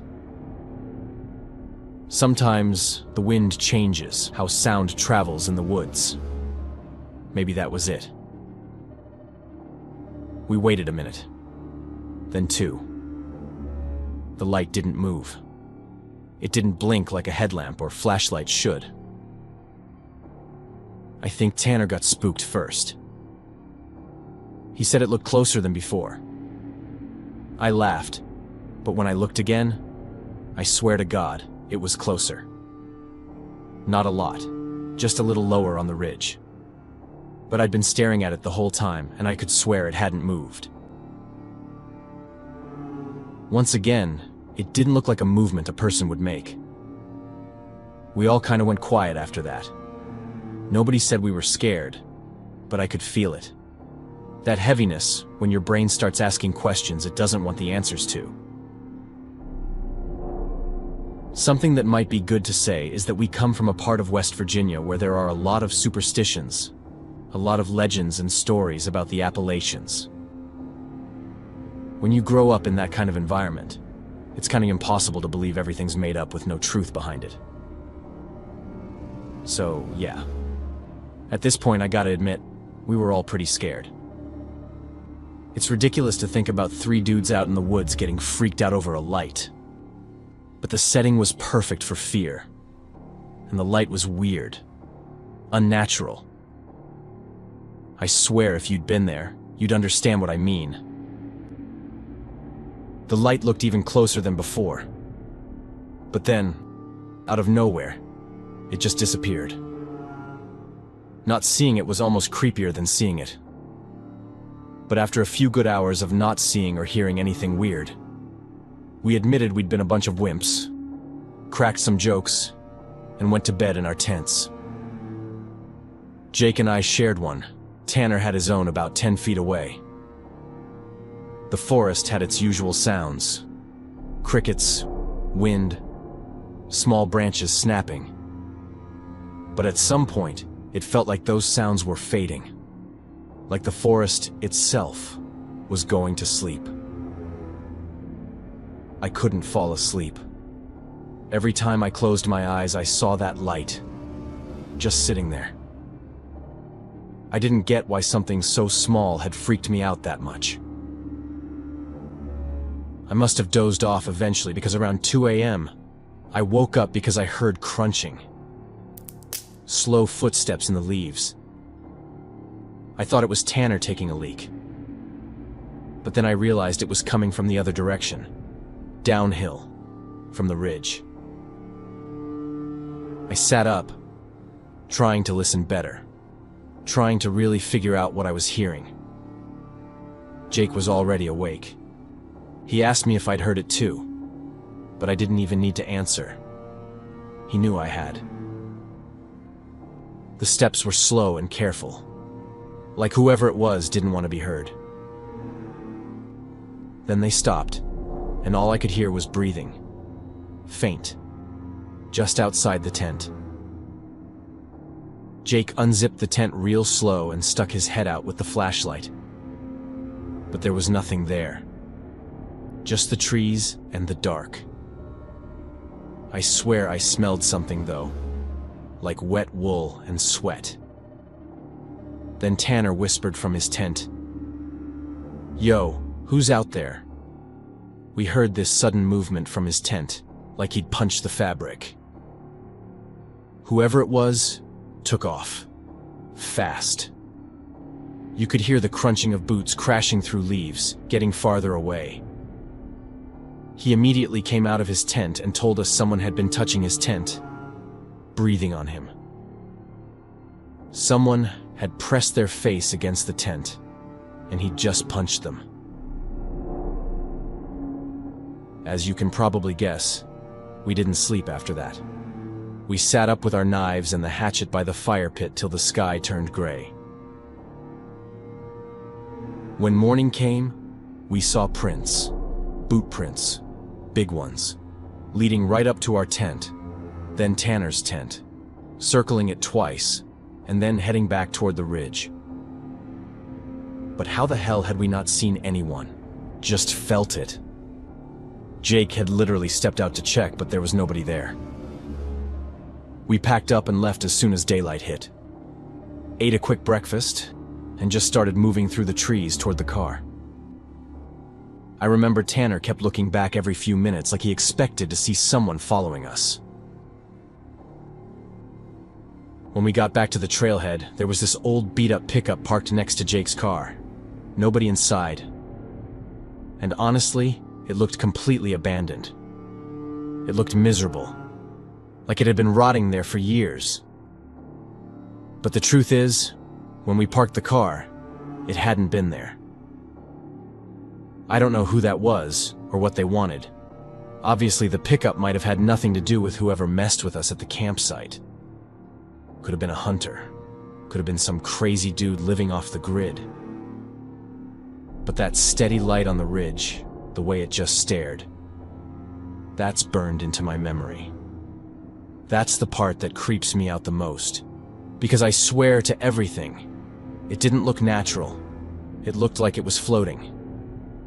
But yeah, it was nighttime. We were scared. And maybe our minds were trying to make sense of things that weren't really there. The experience wasn't enough to make us stop hiking and camping. But it was enough to make us stop camping in that area and buy a whole set of safety gear, including this little alarm thing that goes off if someone gets too close to the campsite at night. October in the Appalachians is beautiful, and I'd never want to scare anyone away from that area. What I told you is more like proof that there are some crazy things out there. And not every story ends as well as mine. A lot of them don't, and a lot of them we never even hear about. So if you're heading out to that area or anywhere else remote, always be prepared and never go alone.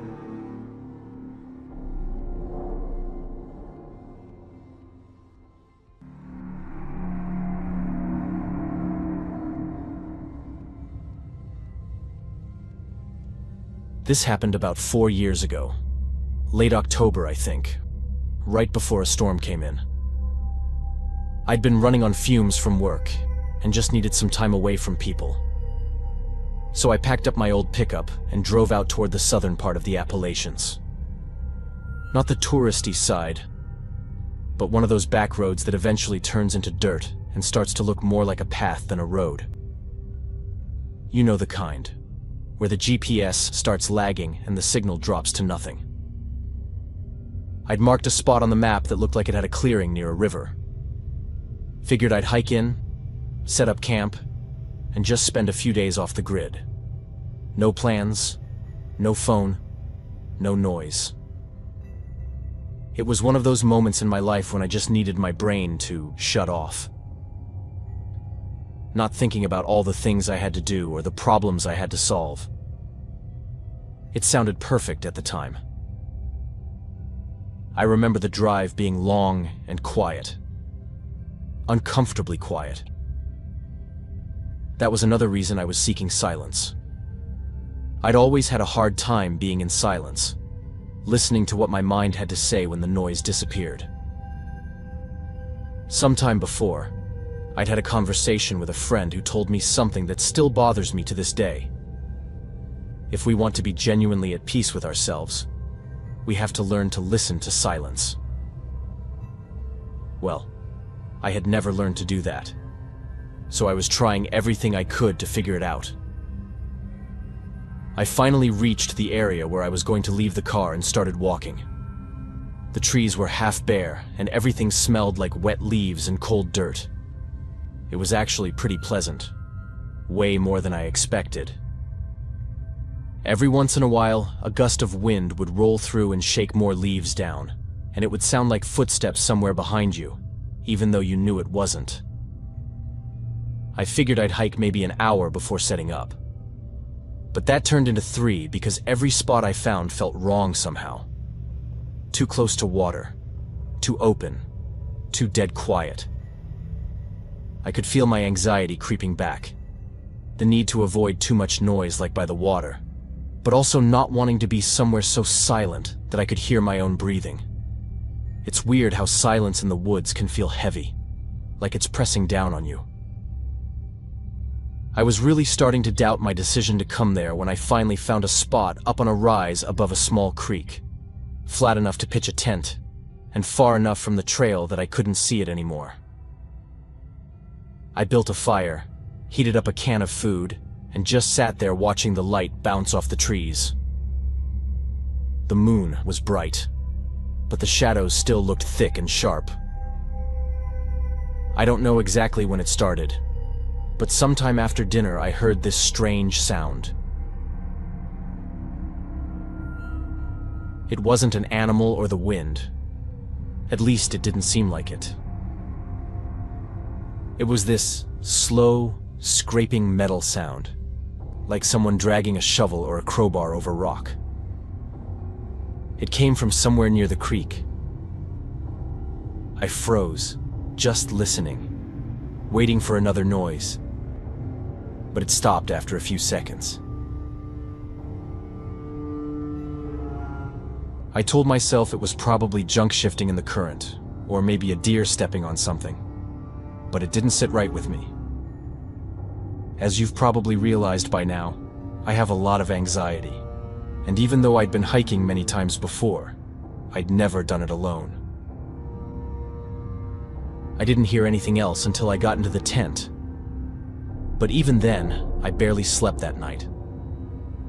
Every time I drifted off, I thought I heard footsteps outside. The thing is, when you're an anxious person, you kind of get used to people telling you that you're imagining things, that you're just overreacting, that it's your nerves talking. And honestly, a lot of times that's true. A lot of times the problems really are just in your head. The problem is that sometimes they're not, sometimes they're real. And the hardest part is learning to tell the difference between the two.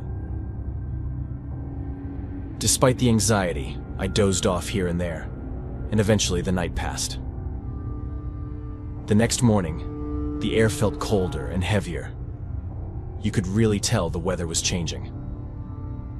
There was still about a week to go, but in 8 days there was supposed to be crazy wind and torrential rain. I got out of the tent and looked around. My fire pit looked disturbed, like something had stepped on it. Again, I tried not to overthink it made some coffee, and went walking upriver to clear my head. After about an hour, I came across this old shack tucked against the hillside. The roof had caved in, the door was missing, and it smelled like mold and rust. I figured it was an old hunting hut or something. But inside, there were fresh signs that someone had been there. A pile of cigarette butts, an empty can of beans that hadn't even rusted, and muddy boot prints. That's when it really hit me. Whoever had been staying there must have come the same way I had, which meant they'd passed near my camp, maybe even watched it. The sound from the creek, the disturbed dirt, it all lined up. It hadn't been just in my head, it was real. I went straight back to my tent, moving fast but trying not to look like I was running. Still, there wasn't really much reason to panic. The person could have just passed near my camp out of curiosity. Even so, it was terrifying to think that someone you don't know had been that close to you while you were at your most vulnerable. But when I got back to camp, I immediately knew something was wrong. The tent flap was open, and I knew I'd closed it. My bag had been moved around a bit. Everything was still there except my knife. I cursed myself automatically. I shouldn't have left the knife there. I should have had it on me. That was stupid. I started packing immediately. My hands were shaking so bad, I dropped things a few times, but I just kept going. That sense that someone's watching you, it's real, man, and it's awful. I got my gear together and started heading back toward the trail. But after a while, nothing looked right anymore. The trees all looked the same. The light was fading, and I couldn't even hear the creek. I knew that my anxiety and fear were stronger than my survival instincts at that point. I knew I needed to focus, calm down, and think clearly. I must have walked in circles for a long while before finally stumbling back onto the path, completely drained. I know that for someone who doesn't struggle with anxiety like I do, it might sound strange, not being able to stay focused in a dangerous situation, but that's just how it is. When I finally reached my truck, I just threw everything in the back and got the hell out. I know that person probably didn't mean me any harm. Maybe they were just some poor soul. But even so, it was a terrifying experience for me. I'm not doing anything like that again anytime soon. I'll try to get more comfortable with my silence, but from home.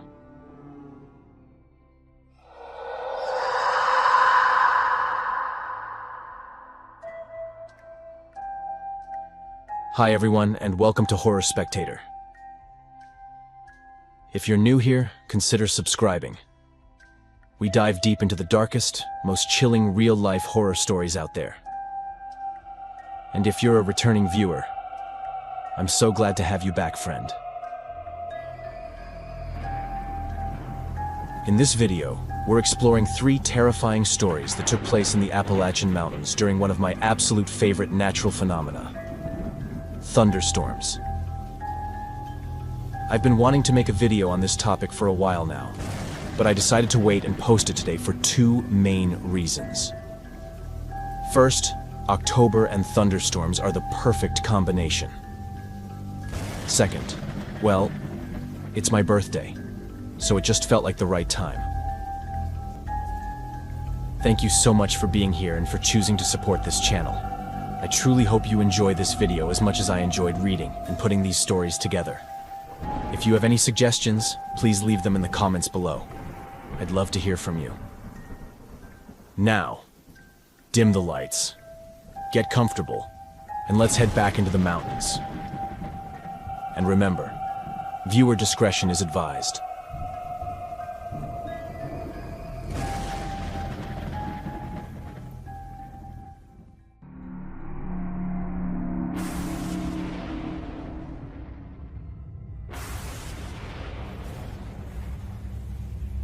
What I'm about to tell you happened to me last year, around the middle of October.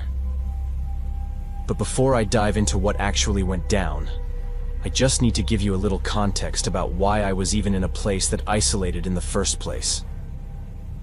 The reason I'm pointing this out is because everything happened during about 2 weeks of massive storms. It rained all day. It rained all night. And this exact week this year, it's been the same way. It hasn't stopped raining or thundering.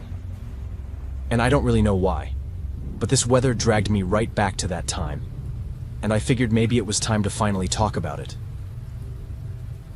Basically, I lived with my parents until I started working in another state, and finally got a little bit of freedom.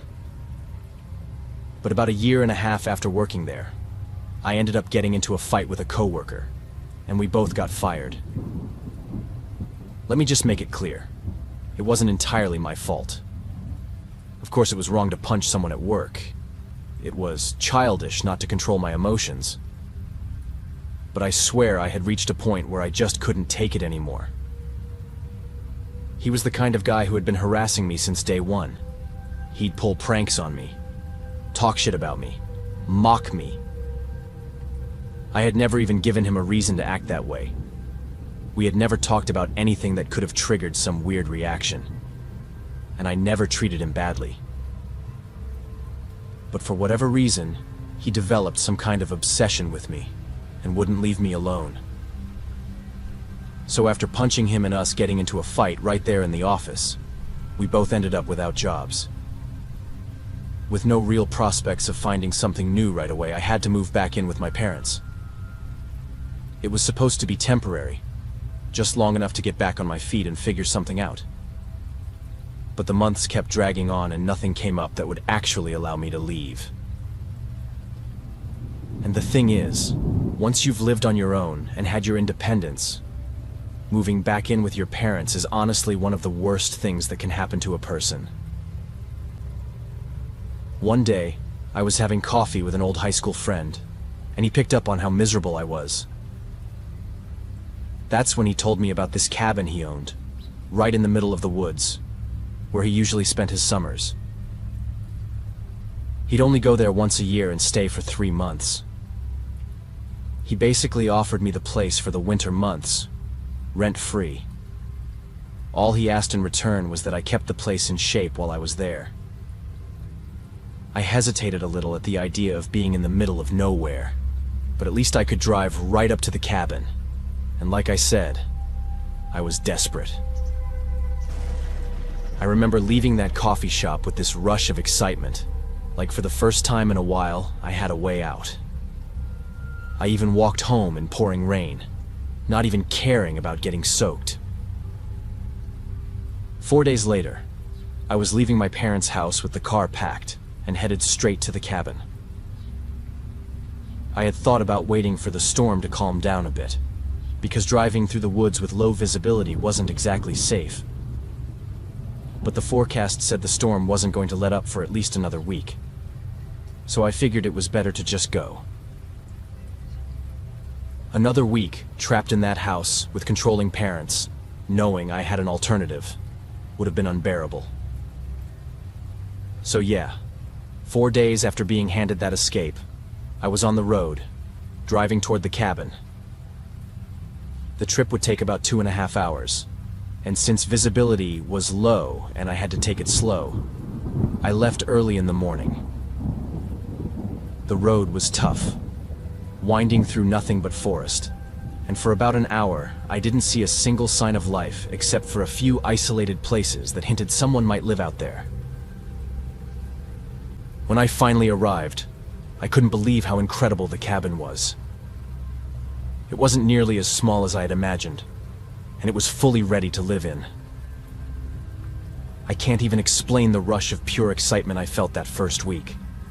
I was free from my parents' control, free from that suffocating job, and for the first time in my life, it felt like the forest was giving me a clean slate.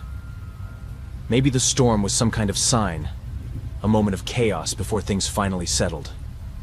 I was convinced of it. I developed this little routine during that first week. spending my days between exploring the inside of the cabin and wandering around just outside whenever the rain softened enough to actually see the forest.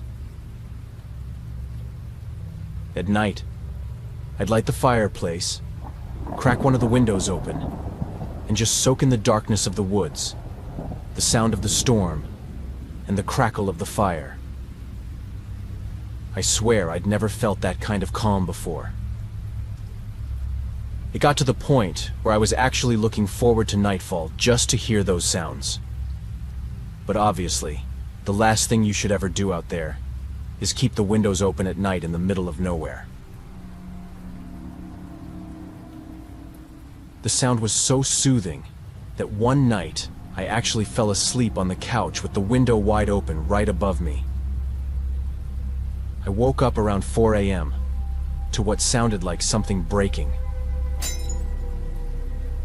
like glass shattering. And that's when I saw something that froze me to the core. The fireplace was still burning, so its light cast this flickering glow across the floor. And right there, cutting through that glow, were footprints. Footprints I knew weren't mine.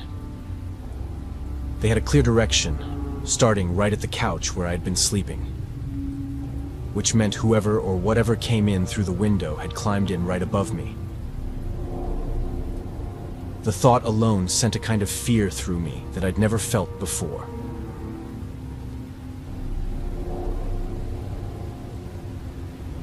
The footprints went toward the fireplace, then toward the smaller couch pushed up against the other window. Whoever had entered had sat there, watching me sleep. Another thought that made my stomach drop. Then the footprints led to the kitchen, the direction of the sound that had woken me up. I snapped out of the initial shock just enough to feel that heavy, unmistakable sensation that someone was still inside with me. I crept toward the fireplace, grabbed the sharpest tool I could find, and crouched in the corner, waiting. That's when I started noticing even more details that made my skin crawl. The footprints were bare, but the shape wasn't normal. They looked warped, twisted. And from the kitchen I could hear this breathing, quick and shallow, mixed with what sounded like a whimper. It was like someone crying, but it wasn't human crying. Not really. I shifted my weight, because my legs were going numb. And without realizing it, I slipped and hit my back against the wall. The sound wasn't loud, but it was enough. The breathing stopped, and in the middle of the storm outside, there was this heavy silence filling the cabin, like it was swallowing every bit of sound except the rain and thunder. Then it happened too fast for my brain to keep up. Something, or someone, shot out of the kitchen into the living room and leapt through the window. It was so fast, I barely had time to react. And I swear to God, I had never felt terror like that in my life. It wasn't running upright like a normal person. Or at least, not completely. Its back was arched in this way that reminded me of someone really old. But there's no way someone that old could move like that. That speed, that agility, it wasn't right. It took me several seconds just to process what had happened. But when I finally managed to snap out of it, I ran to the window and slammed it shut. That's when I saw it. In the middle of the darkness, between the trees, two glowing eyes were staring right at me. I locked every window, every shutter. The kitchen was a mess. Two glasses shattered on the floor, and in one of them there was this weird, black, sticky residue. I have no idea what the hell that was, but I spent the entire night on edge, cleaning up everything, wiping away the muddy footprints from the floor, trying to hold myself together. By the time the sun came up, the cabin was spotless, and all my bags were lined up by the door, ready to get the hell out of there. Of course, I told my friend everything, but I honestly don't think he really believes me. All he said was that he'd never seen anything like that out there, but he'd keep an eye out. To this day, I have no idea what I saw that night, but it was without a doubt the most terrifying night of my life.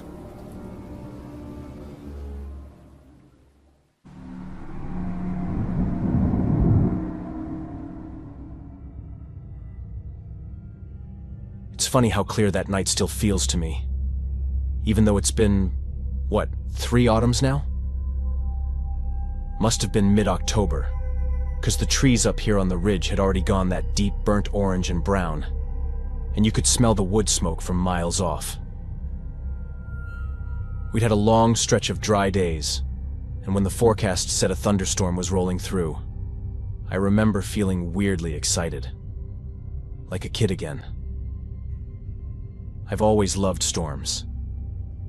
It was something I inherited from my mother. Whenever there was a storm, she was absolutely captivated. She'd stop everything she was doing just to absorb the sound.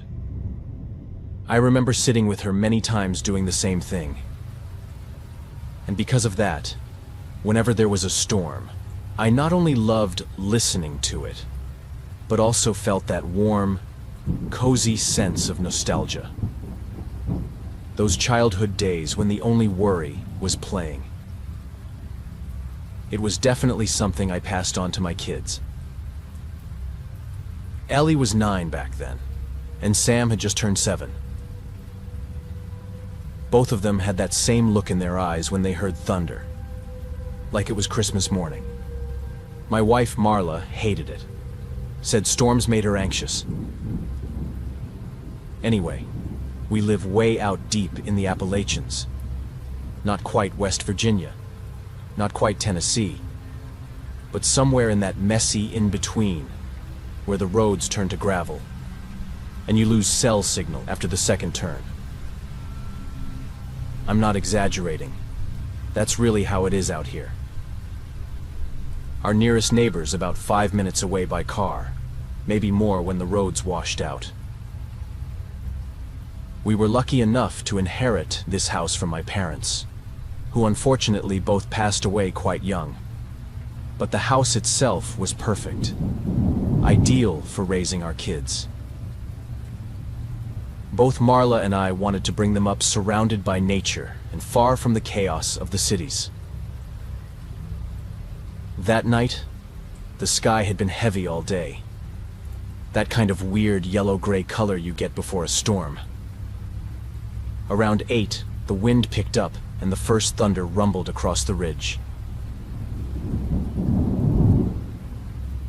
The kids came running into the kitchen all smiles, begging to sit out on the back porch to watch it roll in.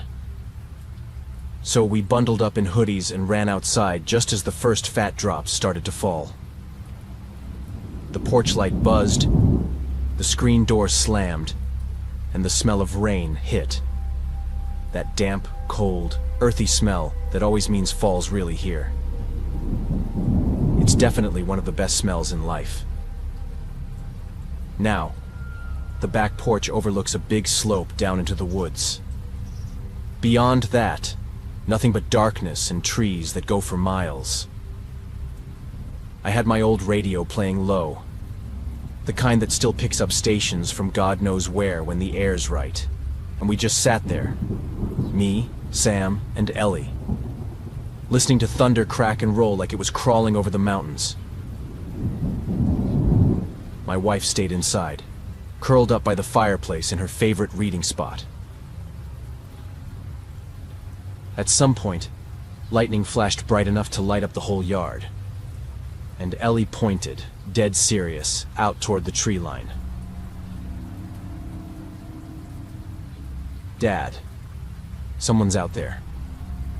I laughed at first, mean, it's dark. The rain's playing tricks on your eyes, right? But then another flash hit, and this time I saw something. A shape. I couldn't tell what it was, and I thought it might have just been a tree or a trunk with an odd shape. But I looked closer, fixed my eyes on the spot. And then I saw it again. Looked like a person. Standing still, half hidden by one of the trees at the bottom of the hill. My stomach kinda dropped. If it really was someone, and they'd been watching us, they probably realized we'd seen them. The kids started pointing right in that direction, and I kept staring for a long while. I told the kids to go inside and turn on the back floodlights. They didn't argue, just scrambled in through the screen door. I stayed put, waiting. The lights came on, bright white cutting through the rain. But there wasn't anybody there anymore. Just empty yard and wet grass bending in the wind. Which meant it wasn't just a weirdly shaped trunk. It was something capable of moving. And scarier than seeing it, there was the fact that it had been there moments before. But now I didn't know where it was.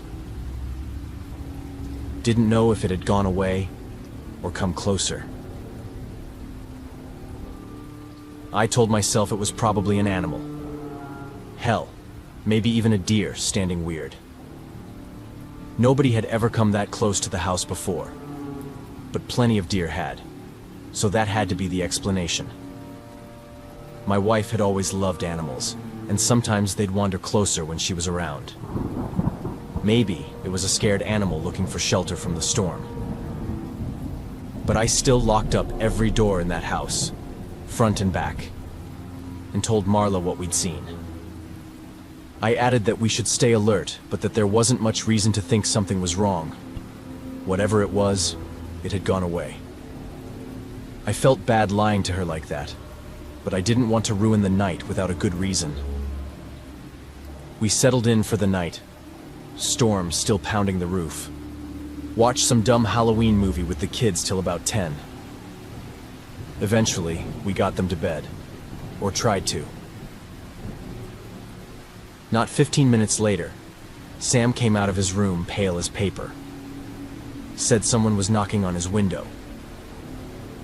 My whole body tensed, and Marla's face went petrified. Now, you gotta understand. His window faces the woods side of the house. No porch. No easy way to reach it. Meaning no one could possibly just peek in or knock on it. Maybe he was still scared from what he'd seen outside and was making it up just so he wouldn't have to sleep alone. Either way, I wasn't going to ignore what he'd just told me. So I went upstairs to his room. I took the flashlight with me, since by that point the power had already gone out. But when I got to his room, I was absolutely horrified. Lightning flashed again, and for a split second, I swear I saw a man's face. Just a shape. But it was there, right against the glass. I yelled, grabbed my old man's gun, and tore out the back door before Marla could even stop me. Rain coming down sideways, thunder so loud it shook the siding. I ran around to the side, where Sam's room was, but there was nobody there. I stood there for a long moment, looking around, trying to figure out where he'd gone, how he'd even managed to look in through the window. But when I turned toward the front, I saw movement. A man, wearing a hooded coat, slipping around the corner of the house. I ran after him, feet sliding in the mud, heart hammering in my throat. I was obviously terrified, but I wasn't about to let him lay a hand on my family. But by the time I rounded the corner, gone. Just the wind and the sound of the rain. That night, We all stayed in the same room. Marla and I awake, listening for any noise. The kids were in our bed, all of us pretending to sleep, but really just waiting for another knock, another flash, another sound. But nothing else happened. Morning came, and with it, the storm calmed down. For a good 2 weeks afterward, we were all pretty tense. We installed security cameras around the property and reinforced the kids' bedroom windows.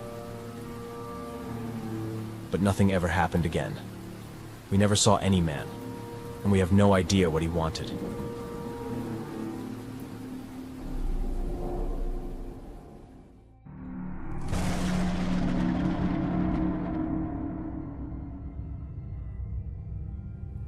It's strange how something that shattered my life still smells the same when I think about it. Wet leaves, cold metal, that sharp electrical bite in the air right before a storm breaks. I can close my eyes, and I'm right back there. 15, pissed off at the world, half-packed boots not walking straight into the worst night of my life. Everything I'm about to tell you happened more than 30 years ago, but it changed me forever. Especially the way I react to thunderstorms. Back then, my parents were dirt poor. Hell, everyone in that tiny mountain town was. Poor doesn't even cover it. It was straight up miserable. No real jobs, just endless days working yourself to the bone for scraps. My family wasn't any different. And I guess that's part of why everything went down the way it did that night. It was pouring harder than I'd ever seen. Thunder cracked like it was splitting the sky in half, shaking the paper-thin walls of the piece of shit house we called home. Calling it a house was generous. Parts of it might as well have been outdoors. Rain leaked in through the ceiling. Cold wind slipped through holes, and every storm felt like a fight to keep warm and dry. My dad had just come home from work, pissed off like always, ready to unload on me and my mom. I could tell it was going to be bad the second he stepped inside. There was a way he moved, the way he yanked off his boots, that meant he needed to break something. That night, I was done. Tired to the bone. I wasn't going to let him take it out on me again, and I damn sure wasn't going to watch him lay a hand on her. I told him he was a coward, that none of it was our fault, that he didn't have the right to dump all his shit on us. He let me finish talking. Then the slap came hard and fast. My face lit up with pain, but I didn't cry. I snapped. I shoved him back with everything I had. He stumbled, lost his balance, and smashed the back of his head against the corner of a piece of furniture. Panic hit me like a wave. I thought I'd killed him, but he was still breathing. My mom and I dragged him to the bed. I couldn't handle everything burning inside me. Anger, fear, guilt. It was too much. So I threw the front door open and just ran. We lived out in the Appalachian Mountains in Pennsylvania. Running off in the middle of the night wasn't new for me, but doing it during a storm like that was. I sprinted through the fields, rain soaking through every layer, the sky lighting up in white flashes. Eventually, I got scared of getting hit by lightning, so I stopped under a cluster of trees that offered a bit of cover. I was drenched, shivering, but burning up inside. Without thinking, I let out this scream, raw and furious. I lived in a place where I could scream all I wanted. First, it was almost impossible for anyone to actually hear me. especially with the storm roaring like that. And second, it was night.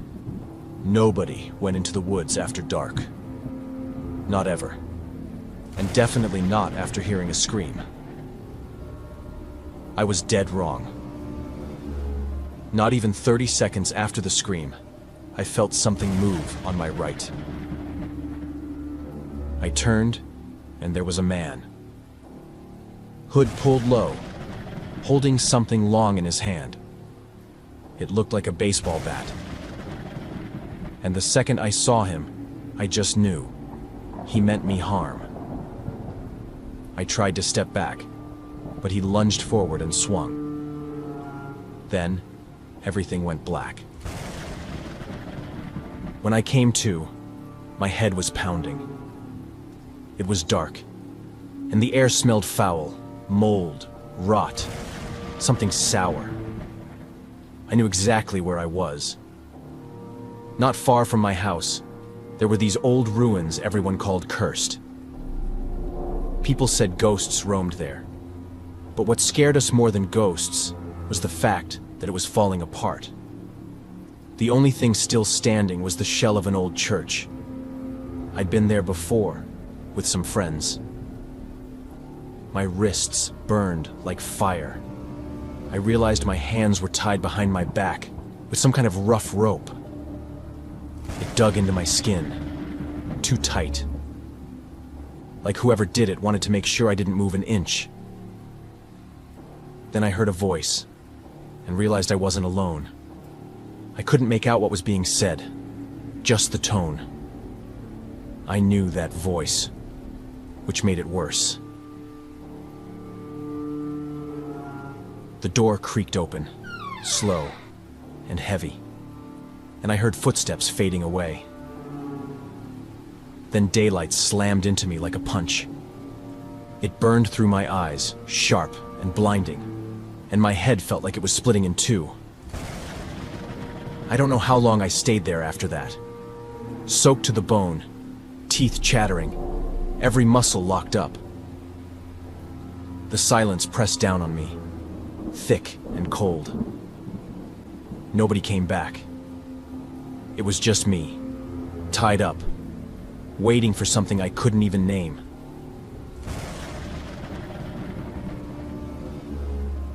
I honestly thought I was gonna die there. Nobody ever came through that area, not unless it was some hunter cutting through the woods, and even that was rare. And it sure as hell wasn't hunting season. Outside, the storm was still raging, pounding against the broken walls like it wanted in.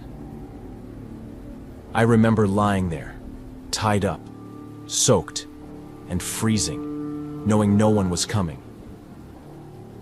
Then, finally, the door opened again and a man stepped inside.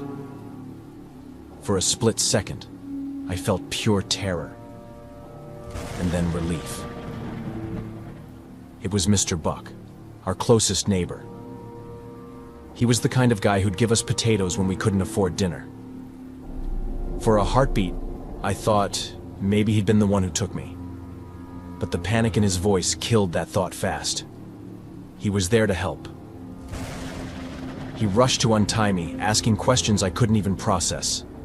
Who did this? What happened? How long had I been there? I couldn't answer.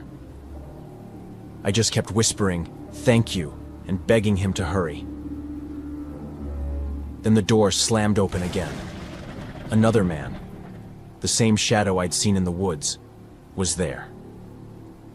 The second he saw us, he bolted. Mr. Buck almost ran after him, but I grabbed him with what little strength I had left. I begged without words, and he stayed. He took me home. My mom was sobbing when she saw me, wrapping herself around me like she could keep me from vanishing again. My dad started to raise his voice, until Buck shut him down with a look and a few hard words. There was no police report, no search. No one even knocked on a door to ask what happened. People around there didn't want to get involved. They didn't want trouble. They didn't want their names in anything. So everyone just went quiet, like it never happened. And that was it. Nothing was done. That was it. My parents died young. The house is still there, rotting like it always did. I only went back once, to help Mr. Buck when he was old and alone. One time I asked him how he'd even managed to find me, and he said my mom had shown up at his door, crying and begging for help. My dad couldn't have cared less if I lived or died, so she went to the only person she trusted. Buck told me he'd spent the whole damn night out there searching for me, wandering through the woods with nothing to go on. Any tracks that might have been there were already washed away by the storm. He said he only passed by the old ruins by sheer luck. For a second, he figured maybe I'd run off and taken shelter in the church. He never once thought I'd been kidnapped. I asked him if he had any idea who it was.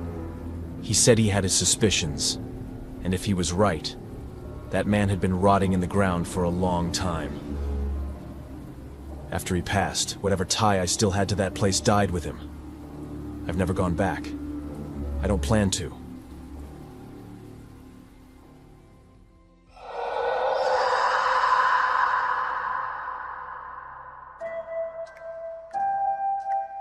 Hi everyone, and welcome to Horror Spectator.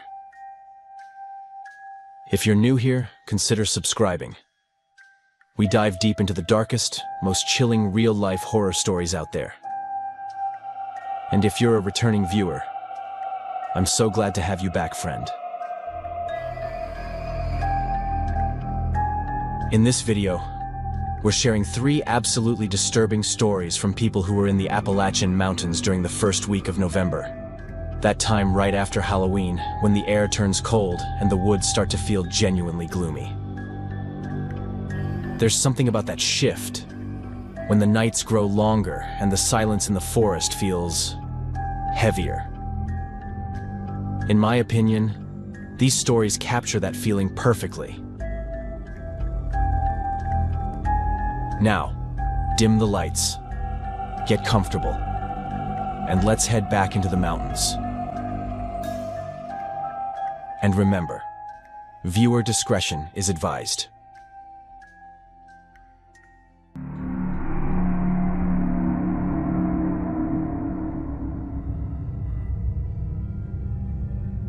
Alright, so I guess this is my turn to finally talk about what happened out there.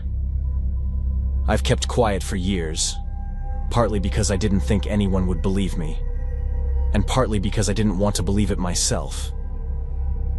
But the truth is, something went down in those Appalachian woods that still messes with my head every damn day. And it wasn't ghosts, or creatures, or anything supernatural. This was human, and absolutely terrifying. It was early November of 2019. The air had that sharp bite that makes your lungs sting a little when you breathe in too deep. The trees were half bare, the leaves on the ground damp and sticking to my boots, and the sky had that gray look it gets right before winter takes over for good. I'd just gotten out of a rough breakup and needed to clear my head. I'd been hiking most of my life. Grew up in Virginia, not far from Shenandoah, and I figured a few days alone in the mountains would do me good. No phone service, no noise, and no people. Just me, the trees, and some peace. Or that's what I thought I was getting myself into. I'd done several trails in those mountains before and never had any major problems. Of course, I'd run into the occasional creep, or those people who were clearly under the influence of something. But nothing serious. The first 2 days were fine. The ground was slightly wetter, and therefore more challenging than it would have been if I'd done this in the summer, but still manageable. Cold, quiet, but fine. The kind of quiet that makes you feel small but calm, you know?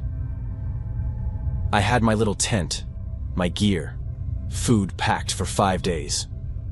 I set up camp near this old fire tower that looked like it hadn't been used in decades.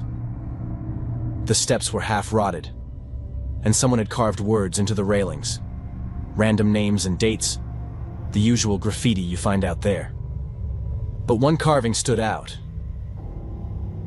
It just said, "We watched you sleep." I remember thinking it was creepy, sure, but figured it was some dumb joke left by teenagers. Sometime around 2 a.m., I woke up to what sounded like footsteps outside my tent. At first, I thought it was an animal, maybe a deer or a raccoon rummaging through my food bag. The wind was light, just enough to make the trees creak. I reached for my flashlight, but before I could unzip the tent, the sound stopped and it was dead quiet again. Not even the wind made a sound. That silence hit hard.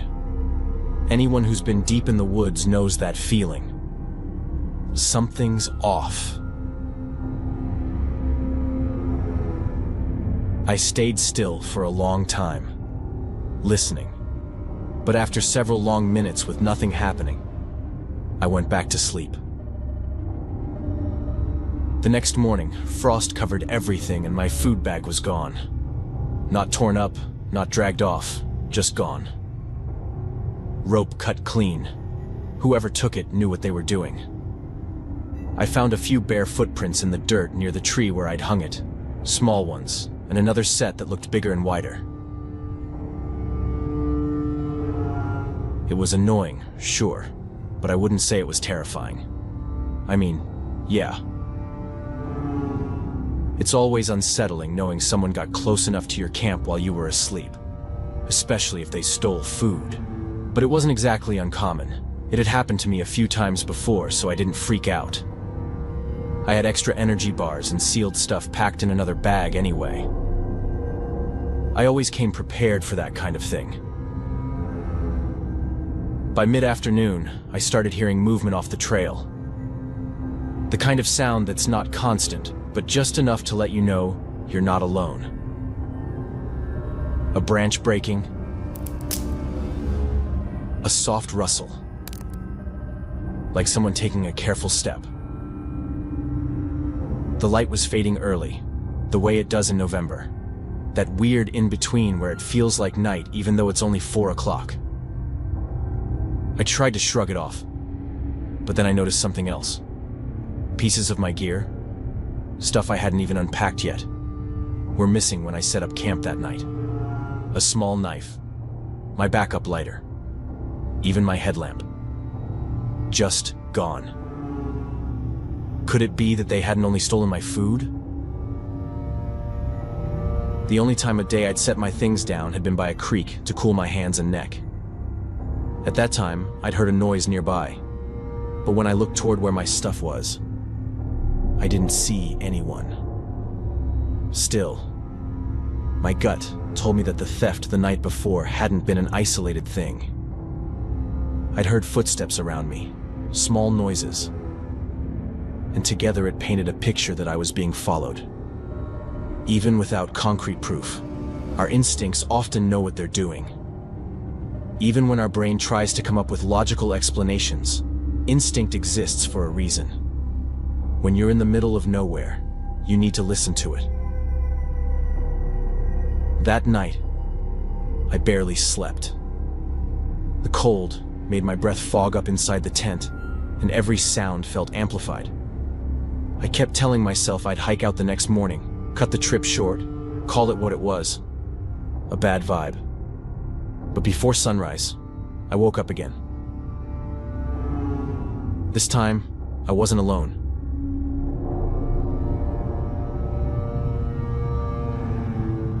I could hear breathing. Slow, steady breathing, just outside the tent.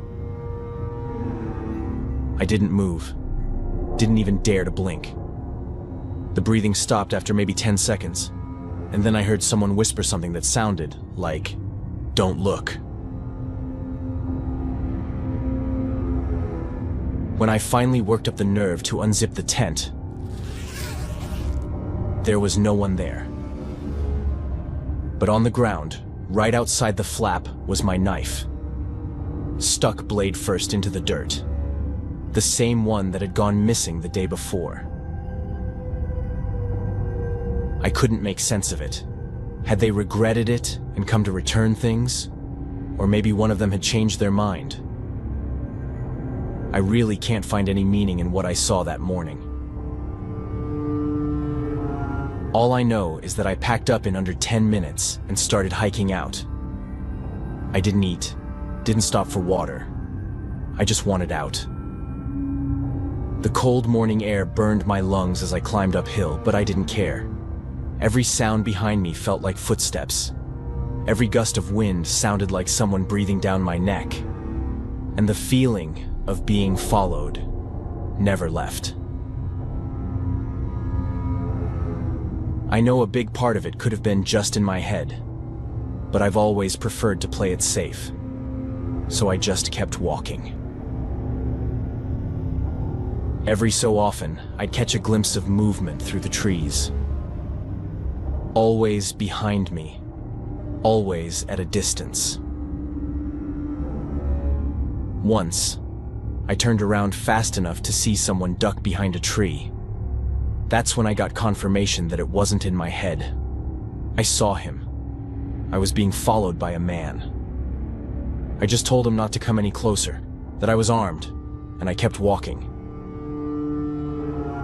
Now at a much faster pace than before.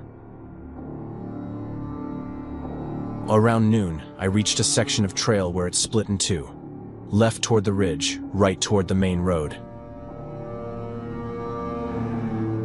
The signpost was missing, but I remembered my map well enough to know which way was out. As I stood there catching my breath, I saw something that still gives me chills.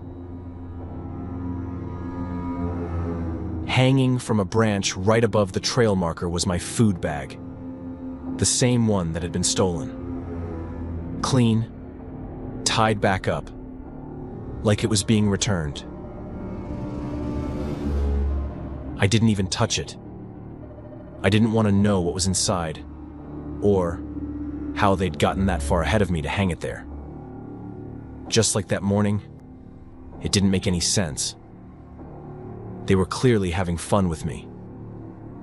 My only hope was that this fun would stay that way, and not turn into something much worse and more frightening.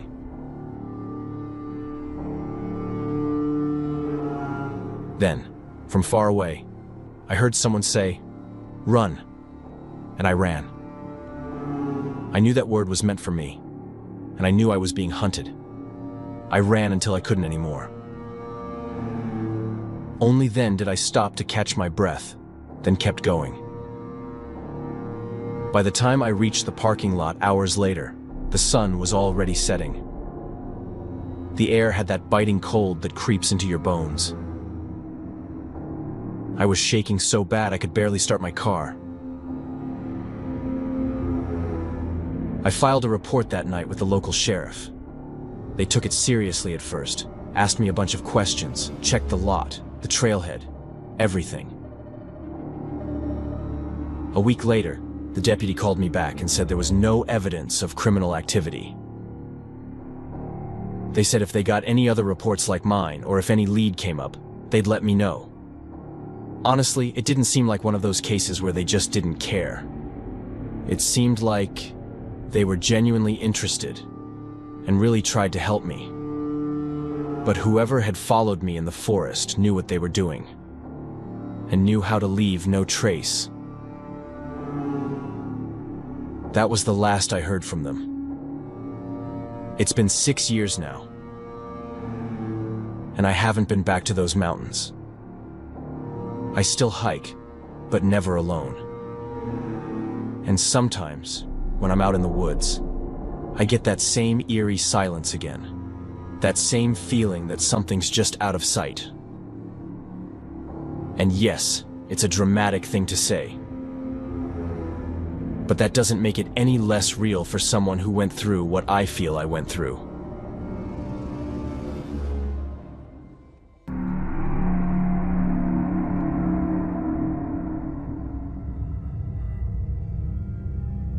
I moved to a small house in West Virginia more than 15 years ago.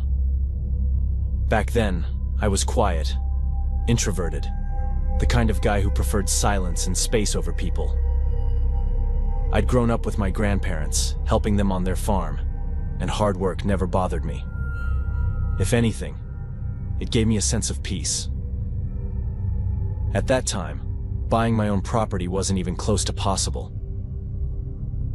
So when an opportunity came up, I took it right away. A couple who owned a massive farm was looking for someone to manage the daily work, feeding the animals, maintaining the land, keeping things running. In exchange, they offered me a place to live, a converted storage building on the edge of their property, plus a decent paycheck. It sounded like the perfect setup. I could save money, live quietly, and learn even more about running a farm. The couple seemed kind enough at first. A little odd, yes, but polite. The farm was huge, so even though I technically worked for them, I could go days without seeing either of them. For the first 2 years, things went smoothly. I did my work, got paid, and minded my business. But the truth is, from the moment I met them, something didn't sit right with me. It wasn't anything obvious, just a strange feeling that lingered in the air whenever I was near them. I almost turned down the job because of it. Fast forward 2 years, and I was living what most people would call a simple, peaceful life. Until one night, everything changed. I've always been into reading real-life crime stories and strange personal accounts on Reddit. I don't know why, but there's something about reading other people's experiences that pulls me in. One evening, I came across a post that caught my attention. The person described a situation eerily similar to mine. They talked about living on a farm, working for a couple who behaved oddly, and staying in a converted outbuilding. It was so close to my own life that I couldn't stop reading. Then the story got darker. The writer said they'd heard screaming one night coming from the main house and decided to investigate. I remember my heart sinking as I read. Every word felt too specific, too real. The description of the farm, the layout of the house, even the monthly reports the caretaker had to give. It was identical to my situation. It was like reading my own life on someone else's screen. The post was 2 years old. I couldn't get it out of my head, so I decided to find out who had written it. A friend of mine, someone who knew their way around the internet, managed to trace the old email behind the account. I wrote to the person, asking if what they'd written was true. It might sound strange, but 15 years ago, the internet was a very different place from what it is now. Days later, I got a short reply. It said, "It was just a story. Please don't contact me again." But the tone didn't sound dismissive. It sounded scared. That was enough to push me over the edge. The descriptions were too precise to be made up. And the part that haunted me most, the writer claimed they'd discovered something underground, a hidden basement, completely sealed off, where people were being kept. After that, I couldn't sleep properly. Every night I'd lie awake, staring at the ceiling, wondering if I was living on the same property. I found myself reading the story over and over again, noticing more details each time. Then, one weekend, the couple told me they'd be out of town for a few days, and I just knew that that was my chance. When their car disappeared down the long dirt road, I waited about an hour.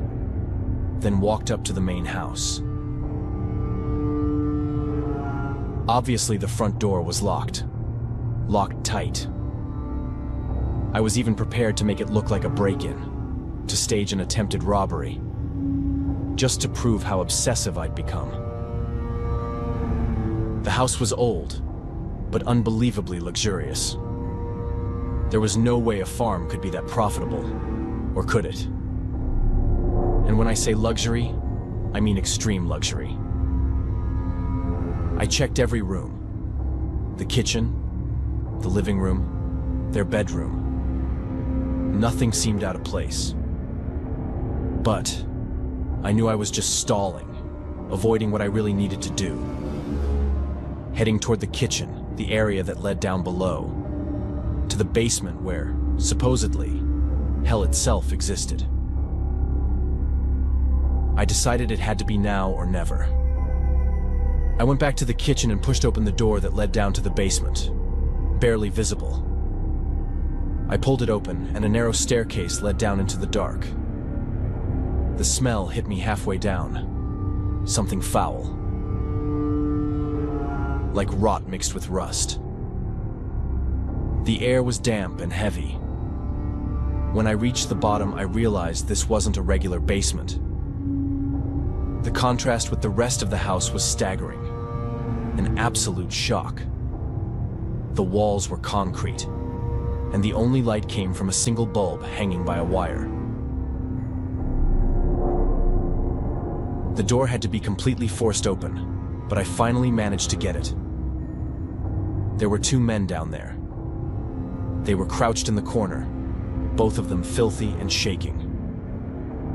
Their skin was grayish, their faces hollow. They looked like they hadn't eaten properly in weeks.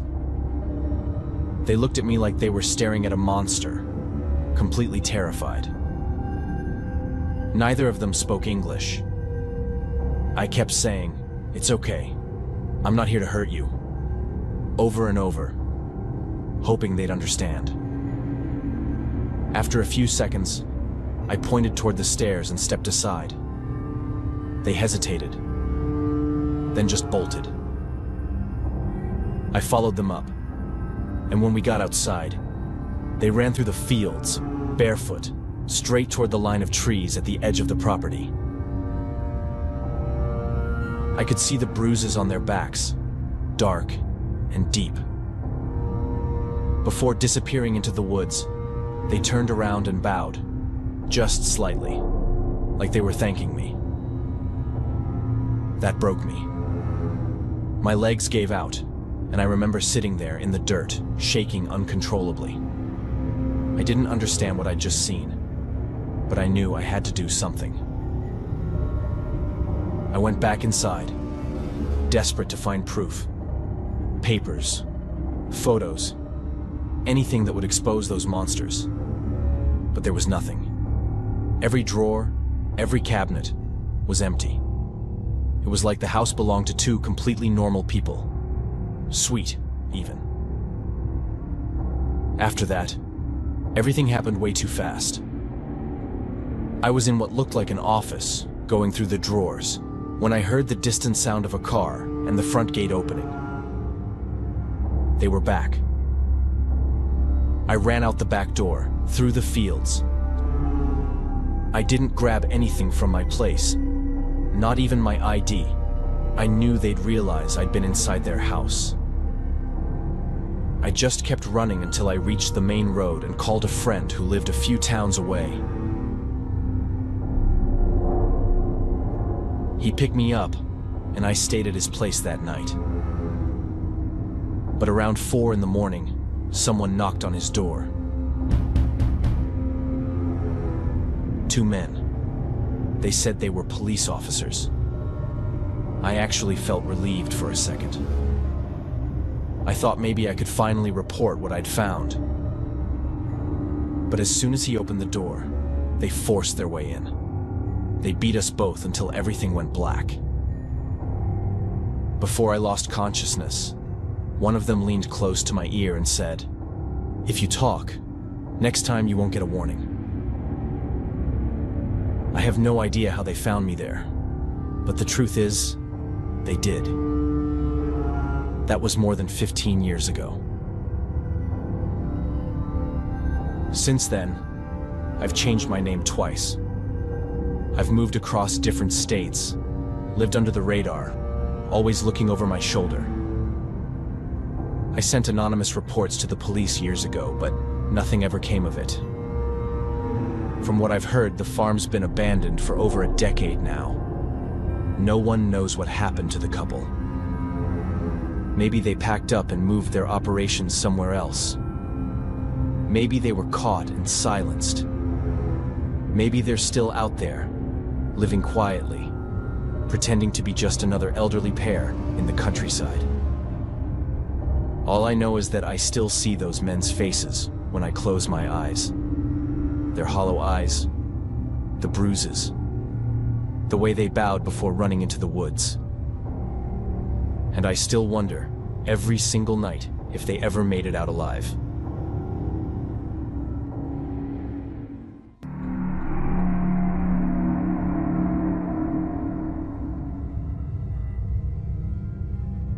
My parents still own a cabin in the lower Appalachians, a few miles outside a town that barely exists anymore. When I was little, that area was full of families. People kept gardens, had bonfires, everyone knew each other. You could hear laughter from the lake on summer nights. Then, in 2002, 2 women were killed on the ridge, just a couple of miles from our place. The guy who did it was never caught. After that, people stopped coming.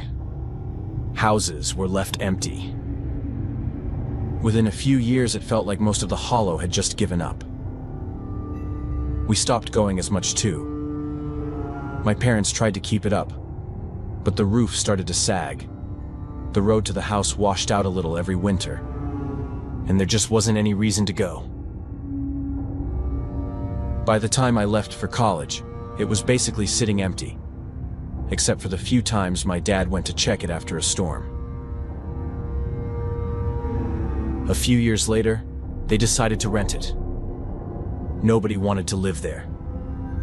But eventually a couple from town agreed to take it. Their names were Leonard and Elsie. They were older, maybe late 60s. He was the type that always looked angry about something. Thin, pale, always wearing the same flannel jacket.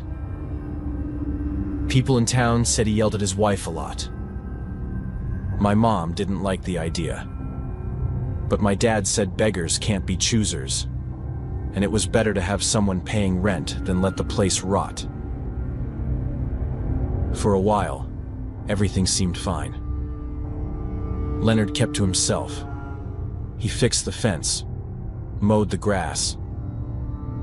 The neighbors said they barely saw Elsie anymore. Then, out of nowhere, they moved out. Didn't leave a note or call. They just packed up and left.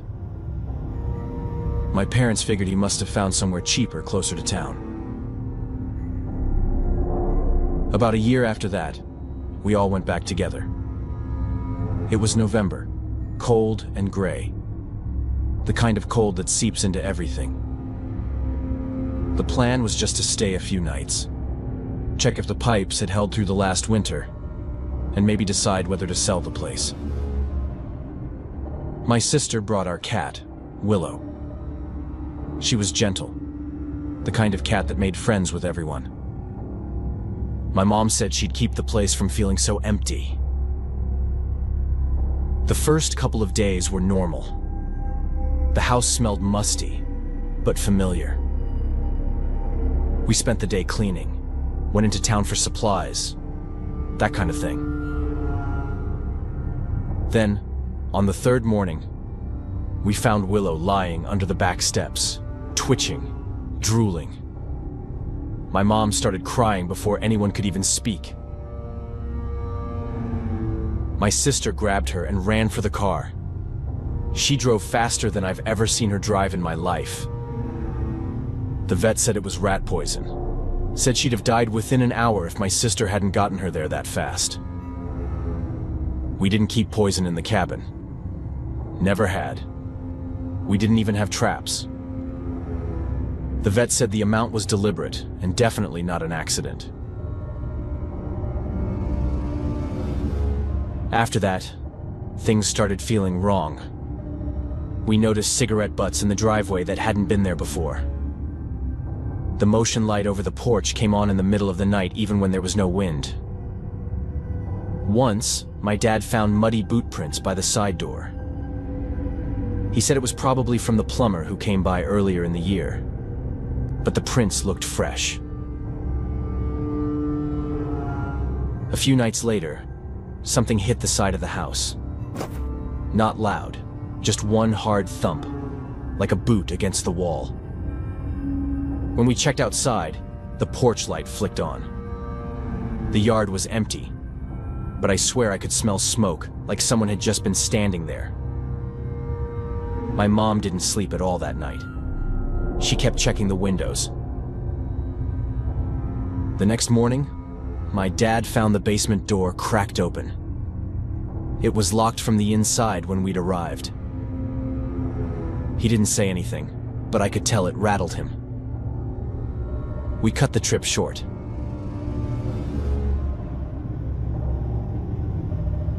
We packed up that afternoon. The morning we left, we noticed the lock on the back door was broken. It had been pried open.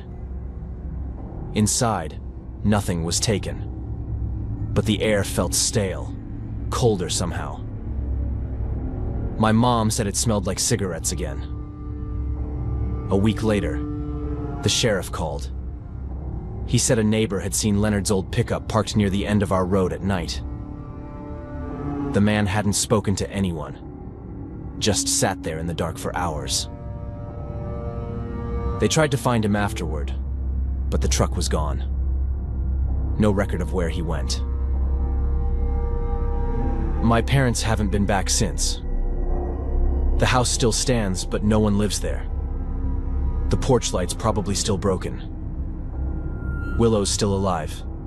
She has a small scar on her side from where they had to treat her, but she's fine.